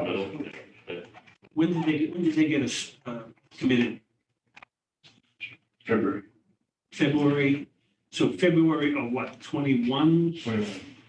So he filed in January, he filed timely then with the town, Yes, But for 21. no, for 20. but he filed for 21. My guess is that he put 2021 here. My guess is because he didn't understand the committal process. And believe me, it's not easy. And So, Michelle gave him credit for the back and abated the 2021. She says he referenced the 2020 abatement request. She acknowledges that there was an error in the application or his intent, and acknowledged that they were hearing 2020 assessment. yes, But because it says in remember, his letter. My recommendation said on your own initiative. Reduce the value by 6,800. Right, and she's saying we did reduce the evaluation by 6,800 on your 20, as a result of your 2020 abatement request. That's in her letter. Yeah. So, and gentlemen, I think for the record, we are talking about an appeal from a denial of the 2020 abatement request. And nothing else, because 2021 has not been heard. It's been committed now, but it wasn't committed at the time the paperwork was done. But it doesn't matter because the process hasn't happened on 2021. Therefore, This 2021, process right, is before us on the 2020 correct. assessment year. Yeah, 2021 would not be properly before us because it hasn't Okay, so, been heard. all right. So now the issue is the assessment correct? And so, Well, is it manifestly, it's well, not that it's, right. we have to presume that it's correct. Is it manifestly wrong? Anything further, Mr. Dickey? Mr. Woodrow, would you like to make a closing argument or anything further you'd like to offer? Oh, man, there's a lot going on there. All right, I'm just trying to get somewhere where somebody will agree with me that 2 + 2 is 4. And I haven't been able to do that, and so I was hoping that would happen here today. And so I have 2 main points I just want to reiterate, and it's, Herb was talking about sales prices having an impact on his assessment back in 2016. My question is, how can that be so if the sale price was 165,000 and then to jump it up to 262, nearly, was that $98,000 more? So I don't know how that happens. I've owned 7 homes in my life, and I've talked to my realtor, I talked to anyone that'll listen, and nobody can explain that one to me. Mr. Woodrow, what about the fact that this wasn't Mr. Dickey? This was as a result of a reval that was conducted townwide by a professional reevaluation company. And so it kind of takes some of the subjectivity out of this when you have another entity come in, that does this professionally, and whatnot. And so can't we take some recognition to the fact that reval increased this from 191 to 262? I don't know if we can do that specifically. Then, I don't know if, I was trying to follow. I didn't understand. He said that was his interpretation. Each individual lot, he took information, correct me if I'm wrong, but took information that was given to him and then that he used his own interpretation is what he said. we may have to call him back, but I was very clear. I tried to be very clear with my questions to him, and he said it was the reval that determined whether or not there was a $20 or $40 or $75,000 base site assessment, Okay. not Mr. Dickey. That's not what I got. I heard something else, but when, upon further interviewing him, he said, Mr. Dickey, did the reval company, is that what set the $20, $40, and $75,000 base site assessment for each lot? Correct. Pardon? Correct. Yeah. Okay, so it wasn't you? No. Okay. Mr. Woodruff? Okay, well, Okay. again, then, in response to that, I don't understand then how they could have overlooked those properties that I mentioned to the left of Bald Mountain Road. Again, they're set at 40. So, and I spoke to the owner, and he told me he can see Mount Katahdin from his property up there. And so how can, if you're gonna set the highest mark of 75,000, how do you not begin with these properties that are vastly superior to these down on the right side of Mr. Bald Mountain Woodruff, Road? your question is the same one we have, because nobody today has provided us with a criteria that helps us understand the difference between a $40,000 base site assessment and a $75,000. Arbitrary. You haven't, Mr. Dickey hasn't, we're left here, because quite honestly, beauty is in the eye of the beholder. And what you think is a good view might not meet my opinion of a good view. We both stand on the mountain and we look across at a beautiful valley and whatnot, and I say, this would look better if those 3 trees up front weren't there, and you say, no, I think it's enhanced by the fact that they add character to the view. Well, that's the subjectivity of this whole thing, and so without Right. us seeing an objective criteria that helps us understand the difference between the 40 and the 75, and quite honestly, without us standing on Bald Mountain Drive, each property, we're at a disadvantage here on trying to decide whether or not you are more accurate, or Mr. Dickey is more accurate in whether or not they should be 40 or 75. Right. That's why I included the pictures in my backyard. Trouble is, that's pictures of yours, it doesn't give us pictures of the 40s and the 20s to see what they have. And so, again, we're still left with this fuzzy area of not understanding the criteria, Right. not knowing what everybody else's property looks like. So I guess my main focus then was to just submit the question. Even if I had a fantastic view, let's say of the ocean, would that be justification for what happened in 2016? When it was $98,000 increase from the sales price, 165 to 262. Just simply on paper. It doesn't matter what the view may or may not be. That can't be, a legitimate thing that happened. And So when did you purchase the property? 2020 in August. And I'd have to ask, Mr. Dickey, did the property owner back in 2016, when they did the reval, did they ask for an abatement based upon the increase? No. No. So the property owner at the time was not concerned enough to file an abatement. So I guess the thing is that how do we know what situation, other than the reevaluators saying that this needs to be adjusted based upon some factors?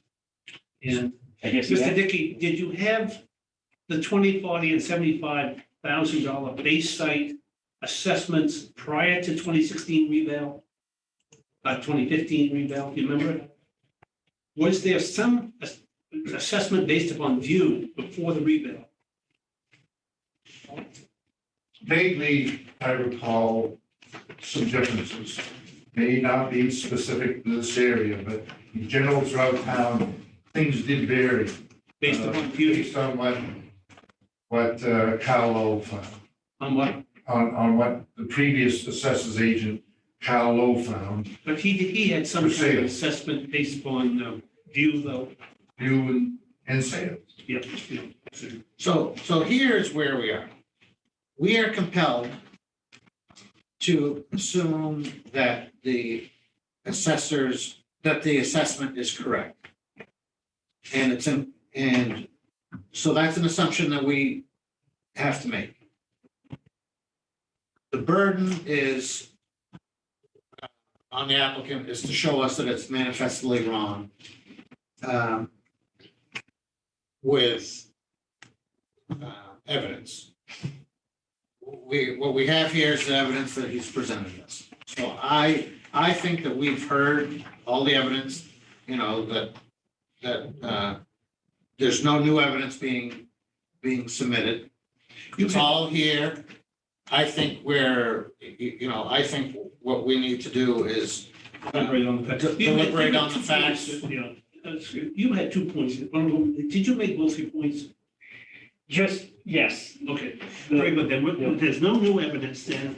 We're going to conclude that we have received all the evidence, all the evidence available to, and the next step in this process is deliberation. Okay. Okay? I would just close with just, as a simple fact that if you're further up the hill, you have a better view. In the eye of some. You can see more. Maybe you can see all the way to Mount Katahdin. Very good, thank you. Then I'm going to close this abatement hearing.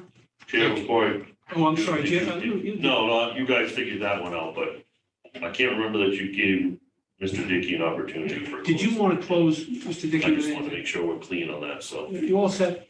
I guess I make just one point, and that is that, And would you mind coming up here, Herb, just to, just push that around. well, don't, let me stand in front of it. Just So so make sure the the mic mic- has to figure yes, out, that's yeah. all. What, and the point is the same one you made. One sale doesn't make a market. Yeah, and remember, this is a compilation of sales, that's what determines that ratio. That's what the assessor has to use. That's why the presumption has to be by law that his assessment is correct unless it's shown that Yes, it's that sounds manifestly like wrong. deliberations. I got a question for you real quick. Just a So, second. have you ever had an abatement where you've gone in and changed that assessment for the view, for that view portion, whether it went from 75 to 40 to 20, whatever? Not in my experience, no. Once that's set, it's pretty accurate, if you figure it's pretty good. It's upheld by previous sales. If sales in future change, then yeah, we'll change it. But it's gotta be more than just one sale. Okay, thank you. Mr. Woodrow? Sorry. If the view is to become diminished, due to trees growing up over 6 years. So, 462 Bald Mountain Road is right next to me. And Herb said he went down there, recently. I went down there to talk to them. And they were very surprised to hear that they were set. See, people don't pay attention. They assume that people know what they're doing. Like Scott Lassard, he probably had an escrow and he didn't even realize how much his taxes had gone up. But my neighbors right next to me at 462, they have absolutely no view whatsoever. And it is, the only explanation, unless this was totally made up from the beginning, is that trees have grown up significantly. And he claims that I have a panoramic view. Again, a panoramic view would be if you're up on the top of the hill there and you can look around. I have about a 40-degree spot where it's a valley and it's nice to look at. Everything else is trees and they've been growing up. And I would suggest that that's probably what's happened in 6 years, that this view has diminished and that it just shouldn't be at that top tier, 75K.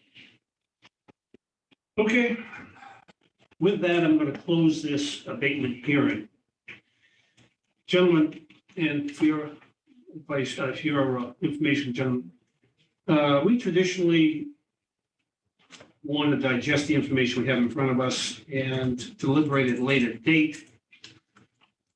Do you think, gentlemen, based upon the discussion we've had today, that you want to wait, or are you ready to deliberate on this one today? Joan, you're the one that likes to, Actually, you want to wait. Then I don't think we should deliberate if any one of us wants time enough to digest the information. So gentlemen, you'll be notified when we're going to deliberate on this particular appeal.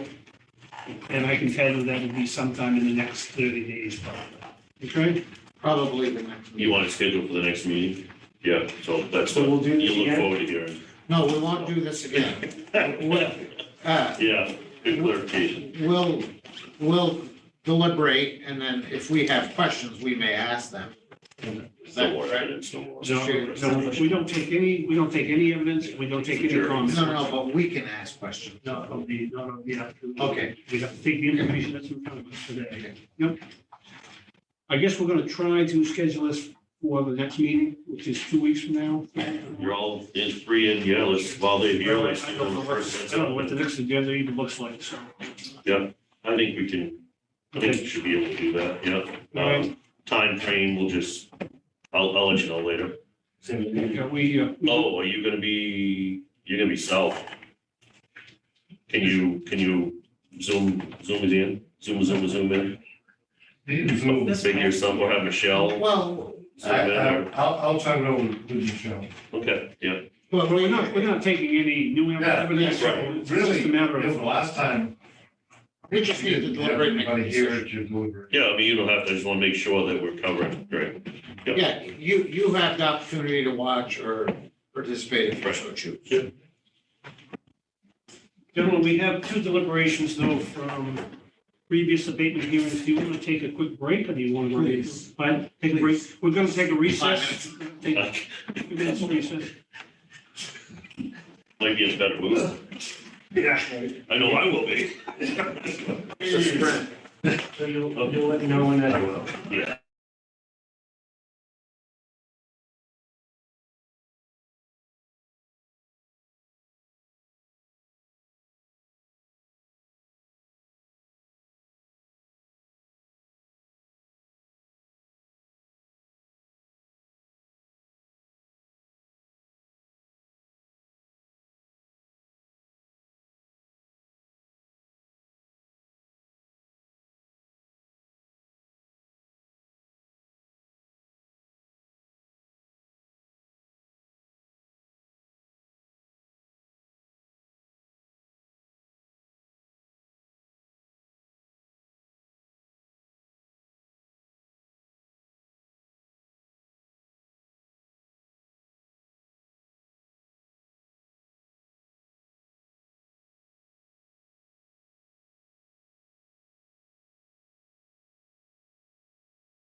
Meeting back into session. We're now going to go into deliberations under the James Schwartz versus the town of Sullivan. Now, I'm going to tell Stacy Gordon, and I understand Bill Mitchell is on with the part owner or co-owner of the property here, whatnot. This for us, we haven't done hundreds of abatement hearings, but I've had a few. It's one of the most distressing hearings we've ever had. Even Gordon came here believing that we were going to act on the written material we had and didn't anticipate he was going to have to testify. He did a good job considering he came here not knowing that he was going to have to provide or could provide, and we asked him to provide information, but the town assessor wasn't available. And this really, for me personally, has left us with woeful inadequate information to deliberate on.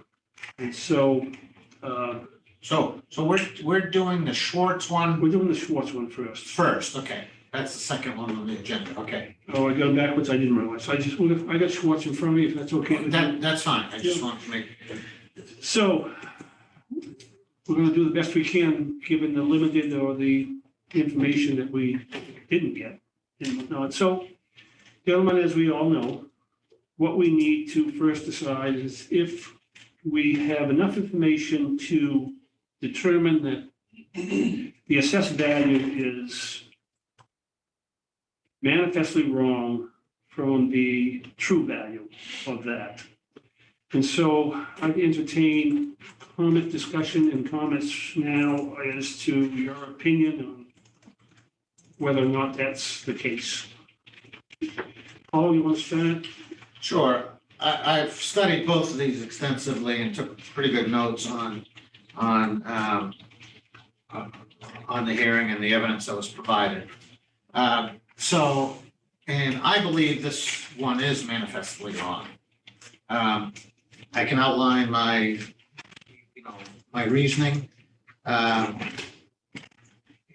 Remember, we have to assume that the assessment is correct, unless there's evidence provided to lead us to think that it is manifestly wrong. And based on two pieces of evidence for me, I believe that it's manifestly wrong. And I can make that motion, or we can deliberate a little further if you'd like. No, I'd like to hear your reasoning for. Okay, for me, there's two pieces of evidence provided. There's an appraisal dated 8/14/2018, so it's a couple of years old. There's sales data in the town of Sullivan. Not a lot of indication on whether they're like properties or not. And they show assessments, they show that in all but two cases that the assessed value is quite a bit in excess of not the true value of the Sales price. yes, the sales prices indicate. And so I took them in aggregate and, did an analysis, did a little spreadsheet just to compare throughout the high and the low. And came up, I've based on that information, and I can outline the spreadsheet if you'd like, but that's really this almost to me a discussion on determining the True value. just value or true value. But for me, I come down on this one that it is manifestly wrong. Okay, John? And Oh, I'm sorry. I should have those are two pieces of evidence that were provided. There was no evidence to counter that for us to consider. Okay, John? I did not think there was enough evidence to say that it was manifestly wrong. The appraisal was over 3 years old, was incomplete. Was missing details of the assessment subject property. There really wasn't any information to delve into on the comparable properties that the appraisal was based off of. I guess I'm not seeing necessarily comparables, recent comparables listed that are going to be, they really can be analyzed in a way to say that it's, to say what its true just value is of the property. And it's for that reason that I said that it's credible evidence to provide the just value of the property, and it was not assessed, did not prove that it was assessed manifestly wrong. John, is there a figure in your mind that you would say represents manifestly wrong? In other words, it's being assessed right now at $791,000. How low would the true value or the just value have to be to, in your mind, to be manifestly wrong? What would that, how much of a difference? Are we talking 100,000, 200,000? Do you have some general sense of what that number is? I would think you'd want to have it be about at least 25% off of. So that would have to, if anything, any true value less than 600 would be in that justly manifestly wrong, manifestly. Yeah. Just a minute, okay. Okay, well, I don't know if you want me to outline. I want my opportunity to start here. The reason I asked you on that, I'm interested in the opinion as to what manifestly wrong is, because even though the process says that we have to determine whether or not it's manifestly wrong, and if we do, then we have to determine it's just the just value or the true value. It's almost the same. You almost have to come to some general consensus as to what the just value is before you can determine if it's manifestly wrong. And then if you come up with some general concept of whether it's what the just value is, then you have to compare that against the assessed value. And John says if it's more than 25%, there's a disparity of more than 25% is probably manifestly wrong. So I'm looking at two pieces of evidence, both of which are suspect and certainly can be challenged because, first of all, I'm not sure how much weight to give a 3-year-old appraisal, especially one where the appraiser wasn't here and the supporting documents weren't with it. But even with the subjectivity that I believe appraisers have with regards to appraising a piece of property, that the appraisal is still almost $500,000 less than the assessed value. And it would have to be criminal for the appraiser to inappropriately and to be that wrong in someone the assessed value. And even with the market as it is today, I just can't believe that this property increased in value by $500,000 since 2018. The second one is that there's an adjoining piece of property, and this piece of property has half the shore value, but literally 10 times the road frontage than the applicant's property. And I'm just wondering in my own mind, is there an offsetting factor here that this much road frontage would give sufficient value to the neighbor's property, even though the applicant's property has a lot of shore frontage? And I'm not sure if that's enough to offset these in value, but we're talking about one property, the neighbor's property, being assessed at half, almost half of what the applicant's property is. And given the two factors of shore property and road frontage, I'm wondering if that isn't unfair to the applicant. And it makes me want to consider that there is, that this would be a factor that I would consider in establishing the just value or the true value. I'm not ready to make an objective determination as to what the percentage should be, like John is 25%. But I do believe that if you're getting up into the $150,000 disparity between the assessed value and the just value, that you're starting to talk about manifestly wrong. And I think we're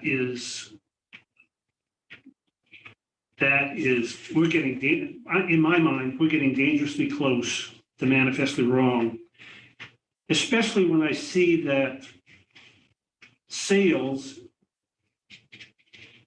and I'm not sure what the time period is on these sales, but nothing in these sales here came anywhere near $800,000 in sales. And we're talking about neighboring properties.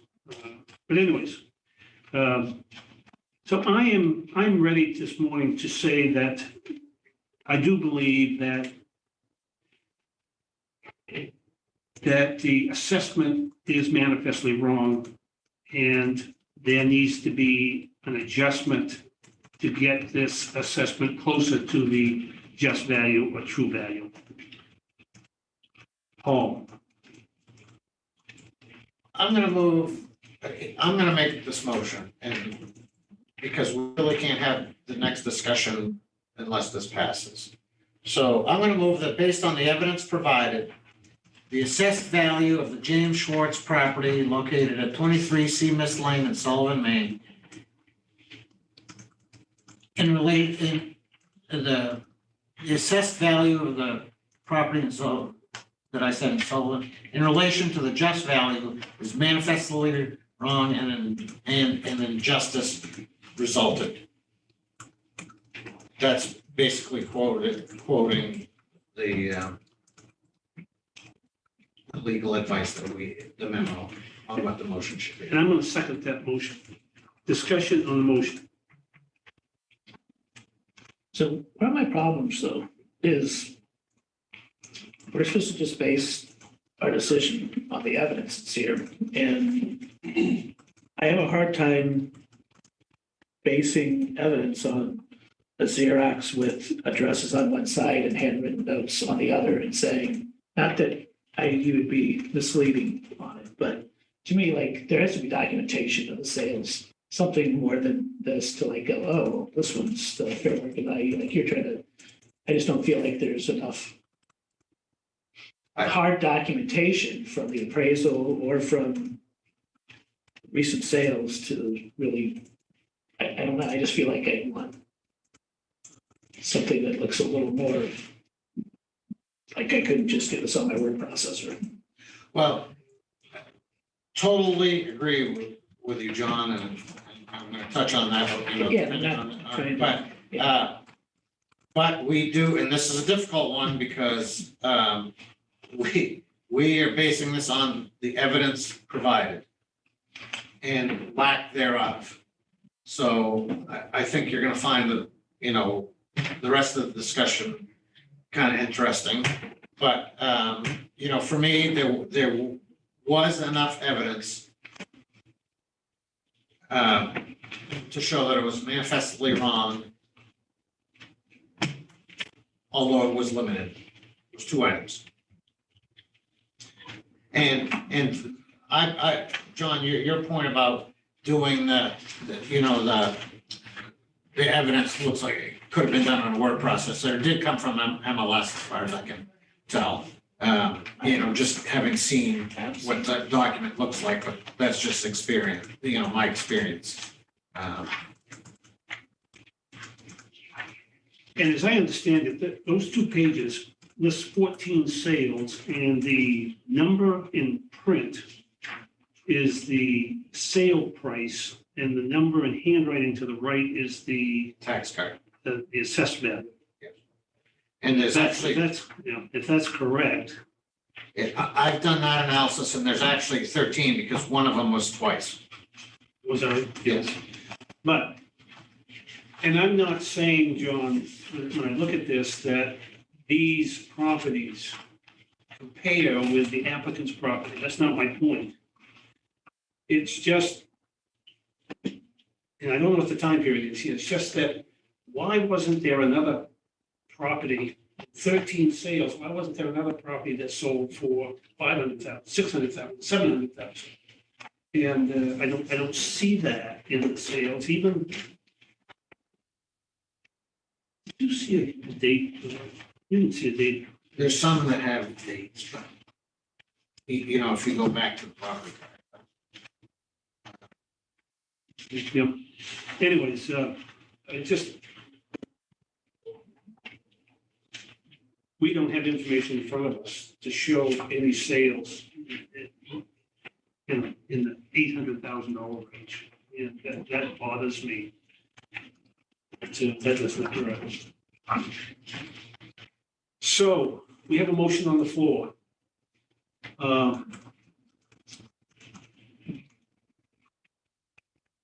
Scott, the motion has got to be supported with statement of facts. No, the findings. Well, Yeah. we have to provide a statement of fact based upon findings and whatnot for that motion. And I just wondered, are you comfortable that you've heard that you can put together a statement of fact based upon the basis for that motion? I've written down enough and written quick. We've always had the video to go back to, and it would certainly help if you have anything written, if that's what you're reading off of, to submit that. Yeah. Because at some point, he's going to come back with the statement of fact that supports the motion, and we can act on that. But I'm just curious if he wanted any articulation here. Well, here's what I envision the process to be, so please correct, because that's one of the questions I was gonna ask based on what the outcome of this vote is, but I'll ask it now. Once we do this, if it passes, then we work to determine the just value. And then, once we decide on that, a motion would be made to set the just value of this, and for county staff to work with legal counsel to come up to bring forth a findings of fact document to be considered as at a subsequent meeting. That's how I understand the process to be. And then at that point, we approve those findings of fact or not. Or alter them. I don't think we can do findings of fact today. That's, we need to go through our deliberation process, vote on those, determine a value, and then those are determined.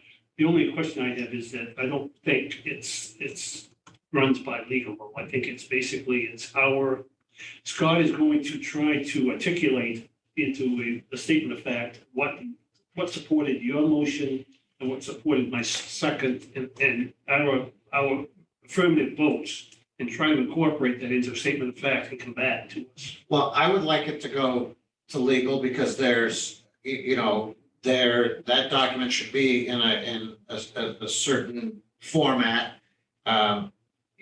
Based on the Knowlton decision, I think we need a little guidance to make sure that, that's done properly. And I think that I would like to leave it, if we get to that point, I think that it would not be inappropriate for for the administrator, our administrator, to reach out to legal to make sure that we've covered the bases. He was also here. Well, he'd have to listen to our deliberation though, because he'd have to hear the deliberation. He may want to and to Yeah. review the points. that- Exactly. Well, I think that should be a first question. Is it appropriate, Ed, for you to assist us in articulating our statement of facts based upon our motion? Which I can't believe it wouldn't be, but Yeah, well, I think if he that's, said, you're in the deliberation phase, this is strictly your responsibility. So I'm not opposed to running that by him and seeing what he says. Well, and especially since we're the ultimate authority, that document has to be approved by us at some point. right, He may say it's unfair or it's inappropriate for me to be influencing you as to what your reasoning should be. That should be your reasoning. I just don't know what he's. No, I'm not asking him to introduce our reasoning. I'm asking us to help capture our reasoning. exactly. Put it in a Yeah. document that we ultimately approve. Right, If he's capable and he says, yes, that's appropriate, I don't have a problem with that. Yeah. I'm just concerned, he may say, you're at a phase now where this is yours solely to manage, and so. If he says that, so be it. Yep. So we have a motion on the floor. I'm going to call the vote on the motion. All those in favor? Aye. Aye. Those opposed? Are you in favor? No. Oh, you're, and one opposed. So the motion carries 2-1. Commissioner Wambach in opposition. So having voted that the assessed value was manifestly wrong, then we now go into a discussion as to establishing what we believe is the just value. And if I could, I'm going to pass out a document here that sort of is an outline of how I arrive at a just value, and I've made 6 copies. And I can put it on the board if that helps, and Mr. Workman. That, do you want to? yeah, I do. Okay. I still want that on. Yeah, I was gonna say, if we have. Okay, so what I did is took the sales data and the assessed value and came up with a ratio. So this is all 13 of those sales. Excuse me, 12, there was 13, one of them was twice, so there's 1, 2, 3, 4, 5, 6, 7, 8, 12. And determine an assessment ratio. What I did it 2 ways. I did one taking out, so that raw data, if you take the assessed value of 791 and you apply the average, you come up to 634, 585. Okay, you understand where I'm going here? So in other words, you're saying that on the raw data, it was 25% over, the assessed value was 25% over the assessed, over the sales. Yes. And so you simply took 25% of the 791 is 634? Yes, basically. Yep, okay. Okay, and then I threw out the high and the low, which is, done in a lot of statistical analysis. And then I came up with 127, 100 and almost 28%. So I contend that that's the number. I wish I had evidence to come up with a better number. I find the appraisal hopefully inadequate. It just has the front page, has no data for me to separate buildings or anything else. I have nothing from the town to say, to counter that. We are this is a 3-year-old appraisal. I don't know how else to apply today's market to this appraisal. Maybe if we had a little more information, but again, very limited evidence, and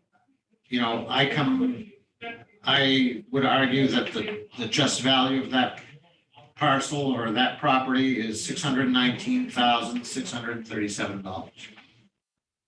And it's very simplistic, but that's all the evidence that we have. John? I like Paul's analysis of it. But I mean, of course, I have a problem with looking at the numbers because it's not. I feel like you need to know more about the properties to be able to make that determination. That wasn't provided, so. I don't feel like I can make a determination of the value. That's what I said in my statement. Again, I totally agree with John here. This is, a stab. And it's a stab because of the evidence that was provided. We have two pieces of evidence, nothing to counter them. And I just can't take the evidence that was provided at that appraisal to me is, maybe my methodology here is flawed, but it's what we have.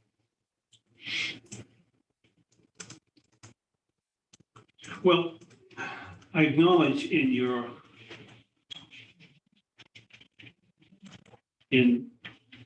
assessment here that you're not comparing these properties with the applicant's property. What you're doing is comparing the assessed value against the sales value of 13 pieces of property. And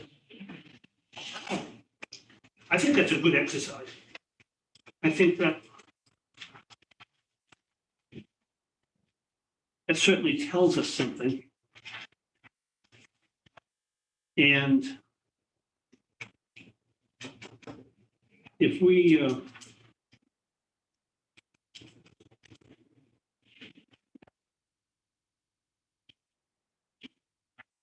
you know what I left out? There were 14 sales, but we did not have the assessment data on the first one.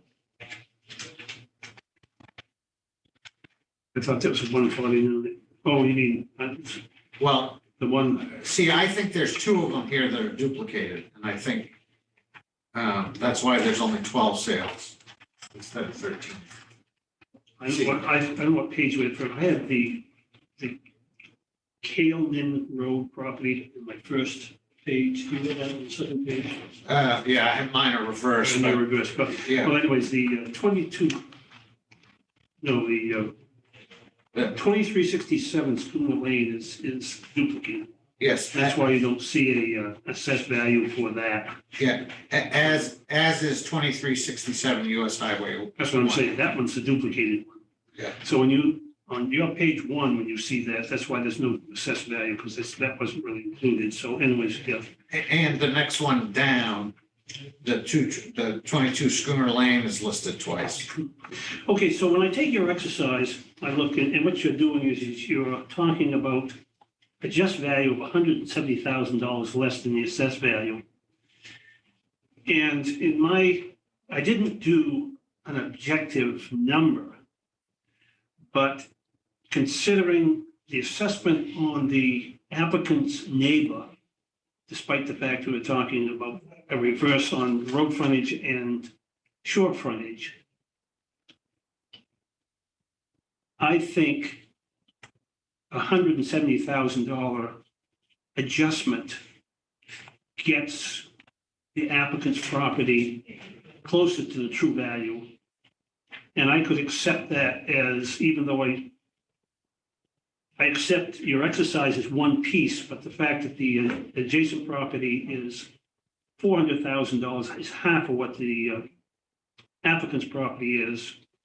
and the fact that the 3-year-old appraisal is $500,000 less than the assessed value, I think in my mind, trying to come to some consensus, I could accept your $170,000 abatement in round figures, $170,000 abatement, as I could conclude that I could accept that when I'm thinking about why I believe that this is manifestly wrong. So I would agree, Paul, that if we in round numbers would abate that in the amount of $170,000 just for.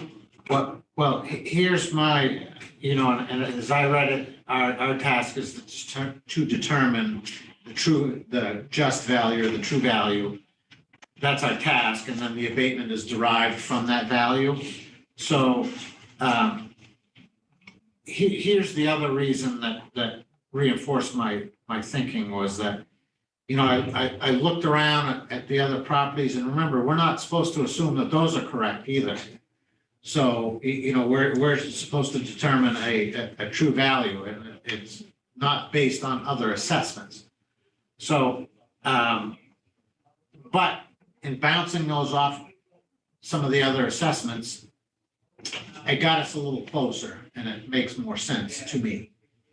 So how about, I'm going to throw out this motion because that sort of codifies what the thinking is here. I'm going to move that the just value of the James Schwartz property located at 23 Seamus Lane in Sullivan, Maine is $619,637. Direct the county staff, consultation with county legal counsel, develop findings of fact in this matter for consideration at our next meeting. And I've got these here, but at the October 18th special Hancock County Commission.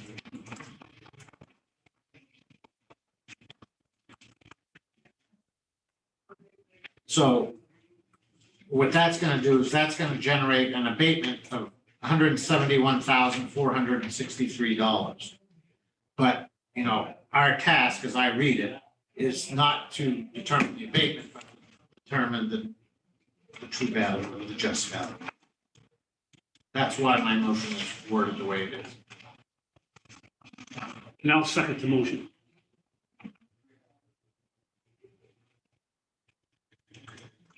Discussion on the motion.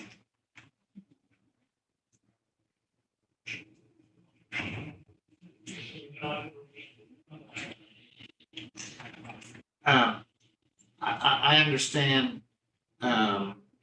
John's reluctance to vote on this, due to the prior vote, but it is important that, when we act, that's sort of why one thing is taken up before the other. A vote on determine, we as a body must determine the value based on the outcome of the previous motion. So, John, we do have to determine a value. Joan, you got any final comments before we call it? Well, what's the one that you were, I forget, property that you were talking about, the difference between the road frontage and the shore frontage? Which one of the properties is it? I forget. The 778. This one right here, 6 and 7. And I really wish that the town would have provided some, a little more enlightenment on that, but they didn't, and it's not here for us to consider.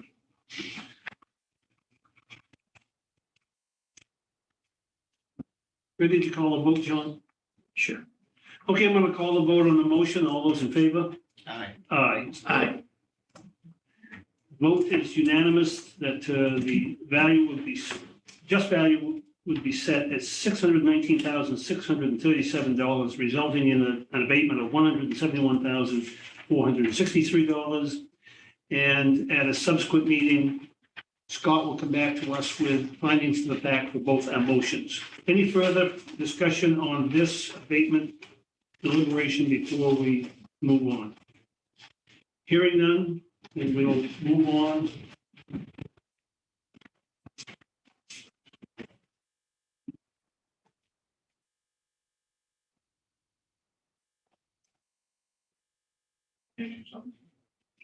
Probably not right now. You can ask the chair If you want to have a discussion with him privately. We don't want to be privy to that discussion with. I would say ask the chair. The chair would. What's that? Mr. Workman is asking me if the property owner from the prior abatement wanted to speak. He's on Zoom. Mr. Mitchell? Yes. He's at, hold on, sir. Mr. Workman is at, Mr. Workman wants to know if Mr. Mitchell can make a comment. So I'm asking the chair if you're going to allow that. No, not at this time. We have another, I'm going to deny that request just for the time being, gentlemen, because Mr. Mitchell is also somehow involved with the next abatement hearing, the deliberation is somehow. Okay, but that hearing is closed and we're just deliberating. Right, and I don't want to take any comments that might be prejudiced to our next deliberation. Exactly. So, Mr. Mitchell, I'll entertain a comment or a question after we deliberate on the other. Okay, very good. Gentlemen, now if you direct your attention to we're going into deliberations now on the matter of the Maine Business Retreat versus the town of Sullivan. Once again, by way of comment and whatnot, it distresses me that we didn't have a lot of supporting evidence that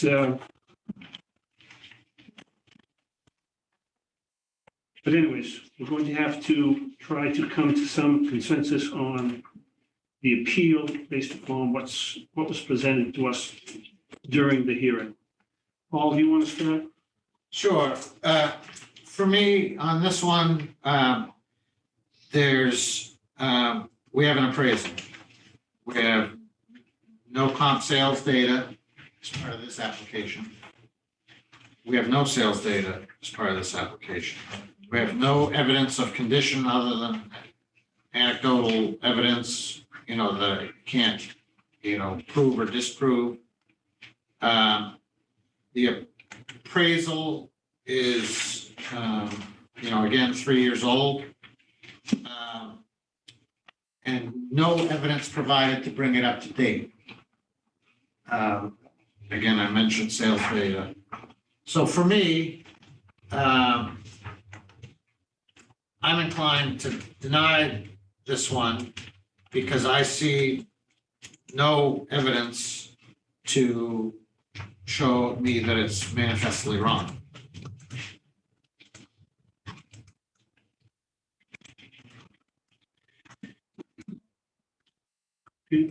John, you have a comment? Yep, I said the appraisal presented was over 3 years old and incomplete. It was missing any detailed assessment of subject property and comparable properties.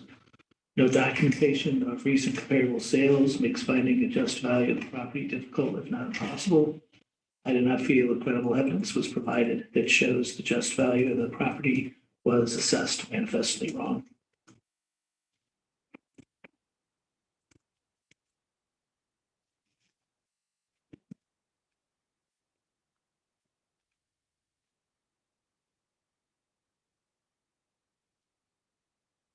Well, I do not feel that we got sufficient information to help us make a determination on whether or not the land had been unfairly assessed.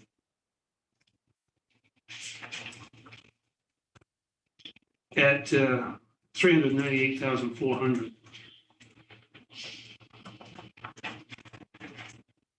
I am once again distressed that we received an appraisal for $440,000.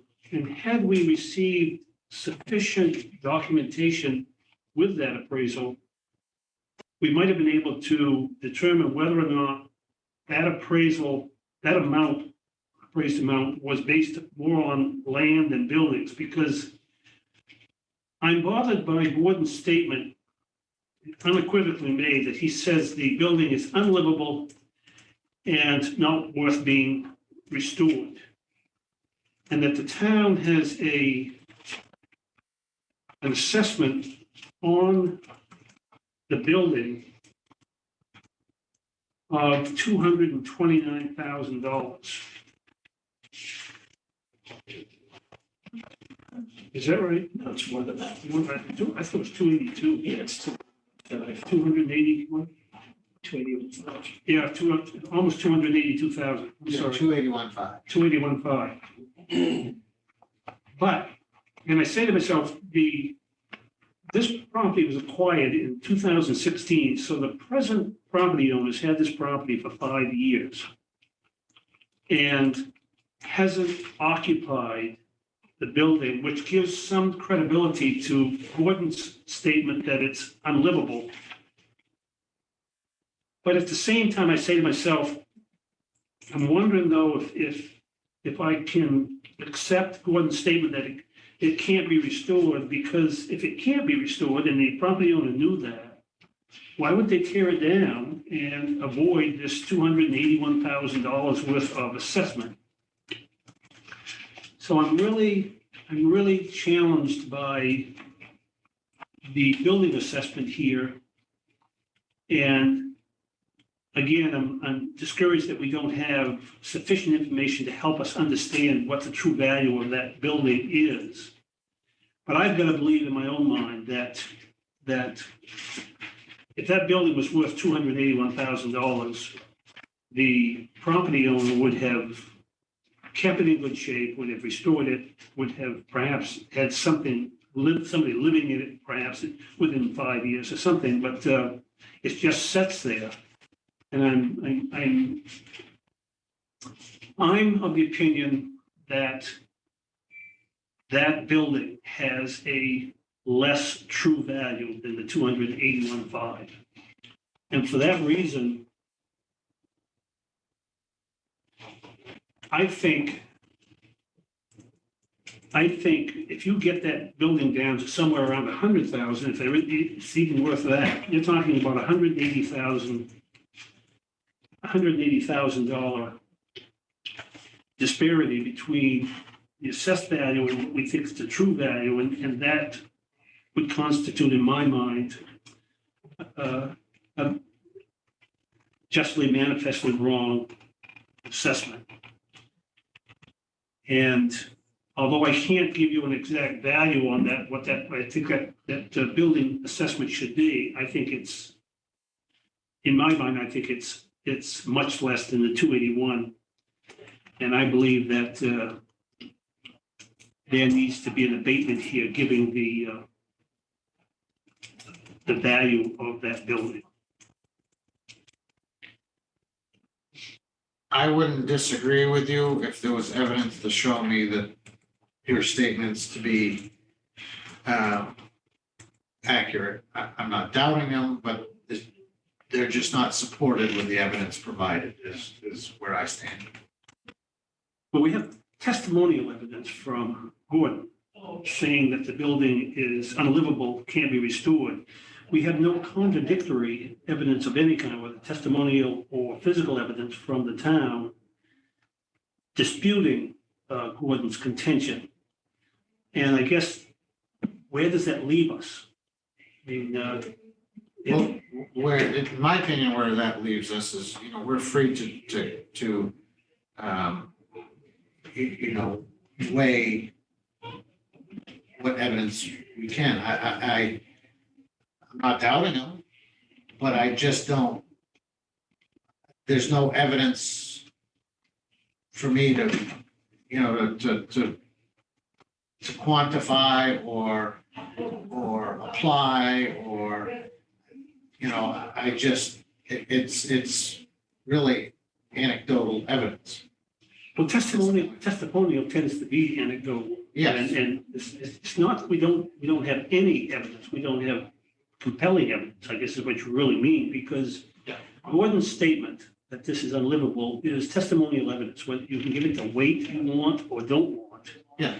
And I give it some weight because the building has sat idle now for 5 years under the present ownership. And so that tells me, without knowing why they haven't done anything with this building, that tells me that there may be some credibility to Gordon's statement that this is unlivable. So now take that to whatever extent you want or don't want, but it is evidence that we could consider, and I'm considering it in my evaluation of the true assessed value of this entire property. Yeah, that's if, what we don't know, again, how much weight the assessor put on that. Because we don't have data here other than, he applied 281.5. I understand your point. I just, But here's, the last appraisal was 440. The assessed value is 679. It's 3 years old, given the markets and no other evidence. That's just where I see your point. I don't quite agree with it. But I don't think it's fair to Mr. Gordon, though, or to the applicant to say that because the town isn't here to challenge his contention that it's unlivable, that we should hold that against Mr. Gordon. If the town can't be here to support their assessment of 281,000, then I think we should be acting on what information we have in front of us. The only information we have is a witness who has testified that this building is uninhabitable and unlivable. So, John? I mean, it's a hard one because I think we all probably figure there's an issue with the building, how it's being evaluated. But I also don't, like I said, in this case, there isn't enough, to me, there isn't enough information to, where we're supposed to, they had to prove that the assessments And wrong, right? We have to that's my original frustration. Had the applicant brought in a contractor who had done an assessment on the value of this building, that would have been some information that we could have taken some stock in besides Mr. Gordon's, personal opinion, Mr. Workman's personal opinion. So you're right, Joe. I mean, this comes down to simply not having enough information. And perhaps if that's the case, we shouldn't be granting an abatement on an appeal that simply doesn't give us enough information one way or the other. So based on that discussion, that point, I think we're all, so I'm going to move that based on the evidence provided to deny the abatement request of Maine Business Retreat LLC for the property located at 41 Shorewood Drive, since it failed to prove that the assessment is manifestly wrong. Seconded. Discussion. Hearing none, all in favor of the motion? Aye. Aye. And I am opposed. The motion carries 2-1. And I'm going to close deliberations. Again, Scott will provide us, after talking to council, with a proposal for statement of fact to support that motion. And we will take that Let up. me consider it that you don't need a motion around that. Don't We'll work, take it don't up, work. yep, in a subsequent meeting.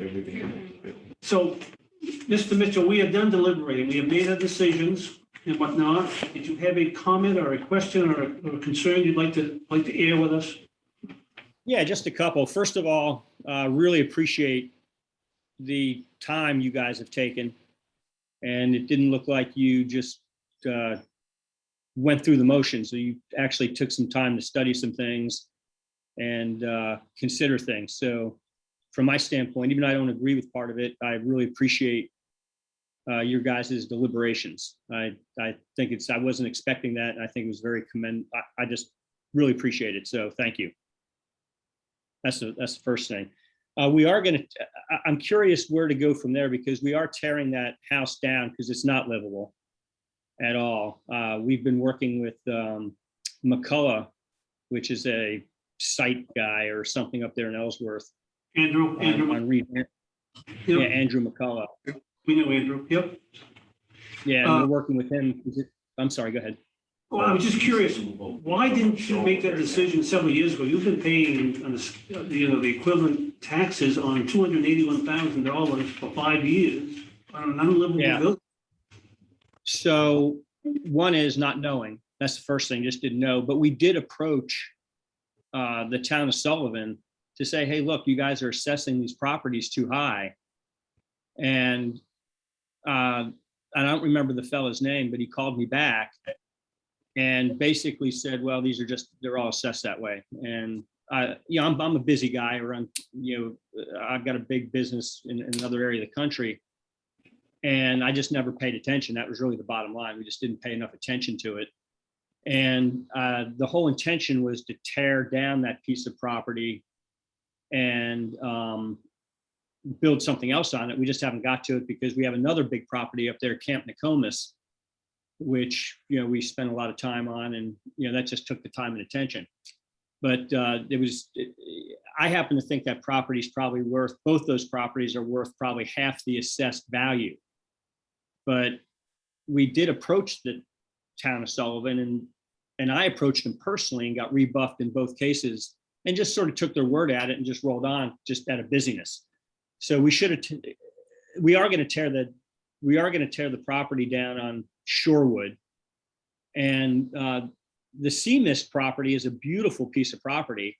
It's just not worth, $700,000.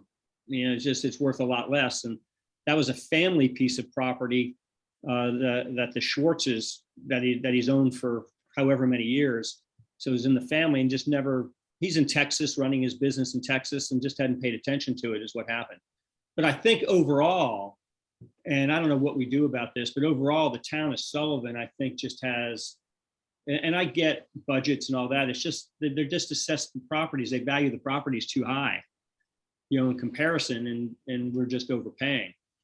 And I get where you guys are at, trying to evaluate things, given, and I'll admit we came to this hearing unprepared. We didn't give you guys enough information, and so that's on us. But also the town of Sullivan doesn't even have the courtesy to show up, which is an odd thing in my opinion. If you're going to try. Bill, in defense of the town, I think Mr. Gingras was he came down ill with COVID. Oh, okay. Last moment wasn't available. Stacy just wasn't prepared to step in and whatnot. Yeah, I'm sure they're great people. Yeah, I'm sure they're great people. Between the fact that you failed, your company failed to provide decent information and then not available, it really left us. You saw what the frustration was. No, that's on us. That's on us, totally on us. I get that. But Bill, you do understand that you have the right to appeal to Superior Court our decision here today on both of these matters. Yeah, it's kind of weird doing that, though. I want to keep good relations and stuff. I'll think about that. Is there another process with you guys? No. We can provide more information. The only process for us would be is if you did appeal to the Superior Court and they remanded it back because they found that we had erred, we'd have to go through deliberations again and come up with a just cause. But and I will tell you that you had property owners just within a mile of you who did appeal to the Superior Court, and that did get remanded back to us. And so that's not an impossible task. It's I'm not encouraging you to do that. I just want to make sure you understand that we are not the final authority on this if you wish to pursue. No, I get that. Is there any other, is there a time? Like, for instance, can I wait a little while, tear the house down, and then reappeal with you guys, or? Well, you can appeal the next. You can appeal your next tax commitment, after you tear the house down, see what the land value is then, and then you can appeal that tax assessment on the property on the new commitment. You can't. That might be a better avenue for me to go, only because it costs money to do the rest, and I'd rather put it toward that. And I will tell you that Sullivan has not done a reevaluation since 2006. So best thing could happen, I think, for all the property owners down there, is if the town would get that reevaluation done so that it could be more current and perhaps would take some of this. But you know what happens with that is they do a reevaluation, then they raise what happened in Ohio is they just raise the millage rate, which I get. But anecdotally, though, there was a town recently where a third of the peoples went up, third went down, and it stayed the same. So, I mean, I don't know what would happen, but we do feel, and we said in one of our other abatements things, that we really wish, Sullivan, that you considered doing this reeval so that it would take one factor out of the equation when we heard abatements from Sullivan. Mr. Mitchell. So anyway, I appreciate your time. Okay, good day, sir. Yeah, thank you. Gentlemen, moving on.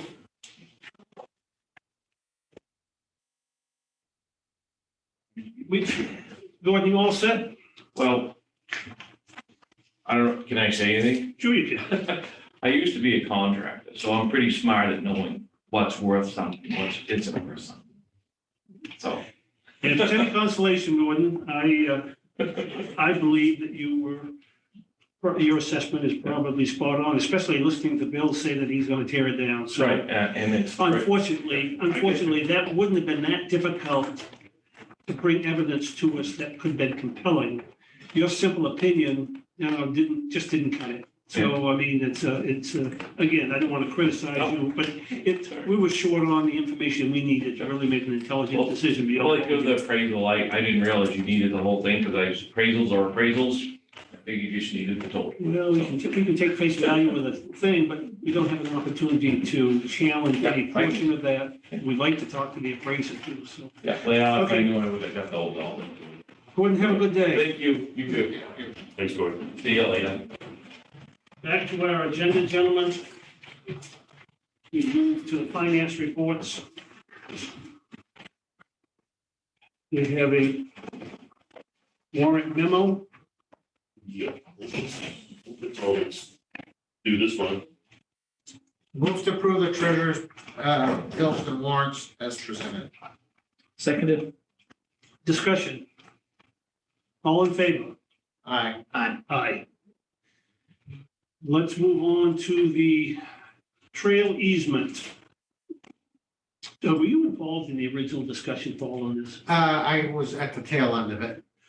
Basically, they want a walking path that runs along the river. And if you see the information provided to us, a very small portion of that's owned by the county. A big portion is owned by the city. And as they understand, Scott, the city has signed off on their portion. Both the city and Brookfield, is Marty? Yes, Marty's on. Yep. Yep, she's on there. Well, my personal opinion is that those two entities found no reason not to approve the easement. I guess who are we to say we're going to hold up this whole project? So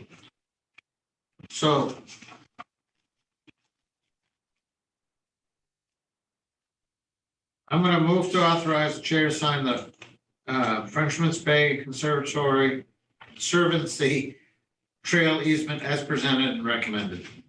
Seconded. any discussion? Matty, we can't do any more than that for you. You're all set, right? All set. Just need a signature. That's great. Thank you very much. Good luck. Would you amend your motion to approve the chair to sign that? I did. Oh, you did? You did, sir? Yes, move to authorize the chair to sign. Oh, I'm sorry. Gotcha. All right. Very good. Any further discussion? Hearing none. All in favor of the motion? Aye. Aye. And do you have the original? Okay, I'll get that signed today. Great. Thank you. Okay, Marty. Thanks, Marty. Good luck with your project. Thanks. Bye-bye. Scott is, somebody's reminding us that we have a DAC meeting Wednesday, tomorrow night. Tomorrow night, 6 o'clock. As I told you, gentlemen, I'm going to be out of the area for tomorrow. I intend to be here for the rest of these, but I understand most of you are going to be here, and so the commissioner's office will be represented. Anything further, gentlemen, with regards to today's business? Do you want to go back to the snow? That- Oh, Does he want to do anything? It's Dennis. Oh, he's on there, yeah. Oh, Dennis? Yeah. Dennis, are you there? Dennis, are you with us? Might take him a minute to figure out. Well, so all he would be doing is opening it and then, I've opened it and given it to Dennis to review. Right. The issue here, of course, is that we only had one bidder, but Is Dennis it's the contractor that's been providing the service now for the last several years. And I think He's the on. rates are the same. Were they, that's what I was It wondering. was 100 an hour, and what would you say? He's on his way. Okay, he's gonna come up. Yeah, let's take a minute and talk this. Was it last year that we were Yep. voting to hire a contractor on the day it snowed? It might have been that it was just before, that was the issue, we had to do the analysis of hourly versus, or per storm versus annual. But it was literally snowing out there when we were trying to decide who's gonna plow our new year. I don't think Commissioner Perry was here when I handed you that, but I give you a list of the towns that have, updated list of the towns that paid tax. There should be like a spreadsheet on your, a sheet on your desk. yeah, I would say. Yep, okay, yep. Yep. There's also a little booklet from EMDC, Yeah, strategic planning. yeah.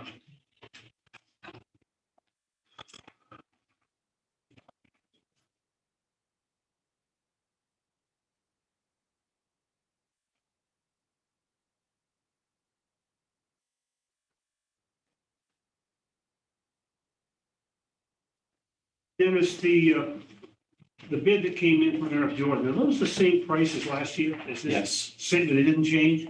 no, Okay, and what were those again, those numbers? the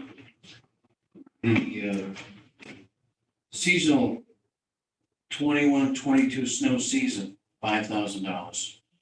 And the hourly rates were 100 and We're 100 each plow and 100 each sand.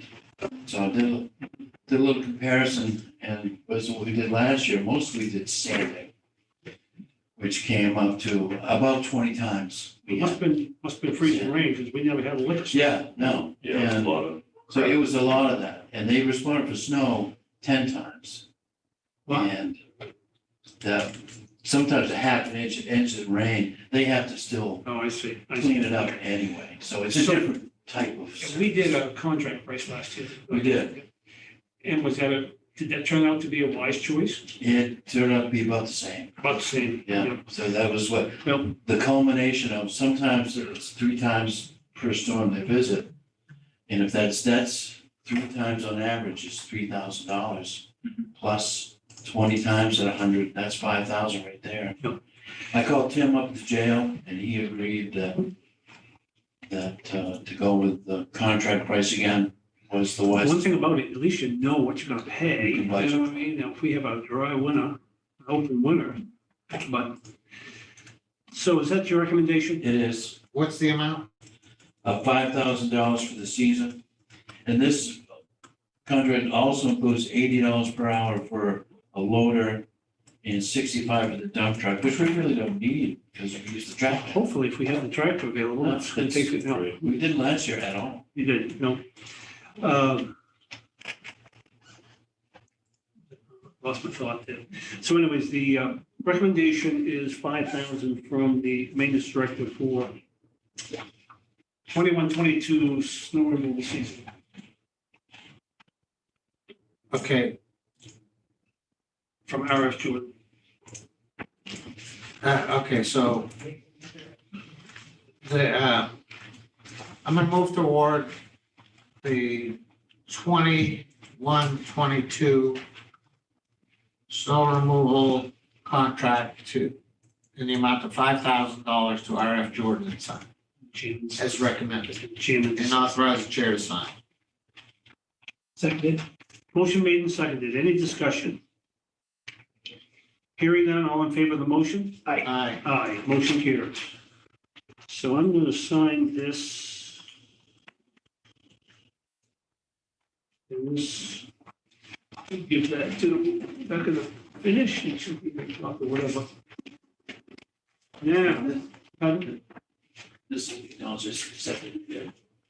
Yeah, just circle this one. Oh, I see. Circle the 5,000. And that's for the county campus, right? Yes. And jail, yes. And the DA's building as well, the entire campus. Oh, Is there any further action we need to take, gentlemen, with today's meeting? Who's the John? Motion made and seconded to adjourn. All in favor? Aye. Aye, we are adjourned. thank you, gentlemen. Dennis, you want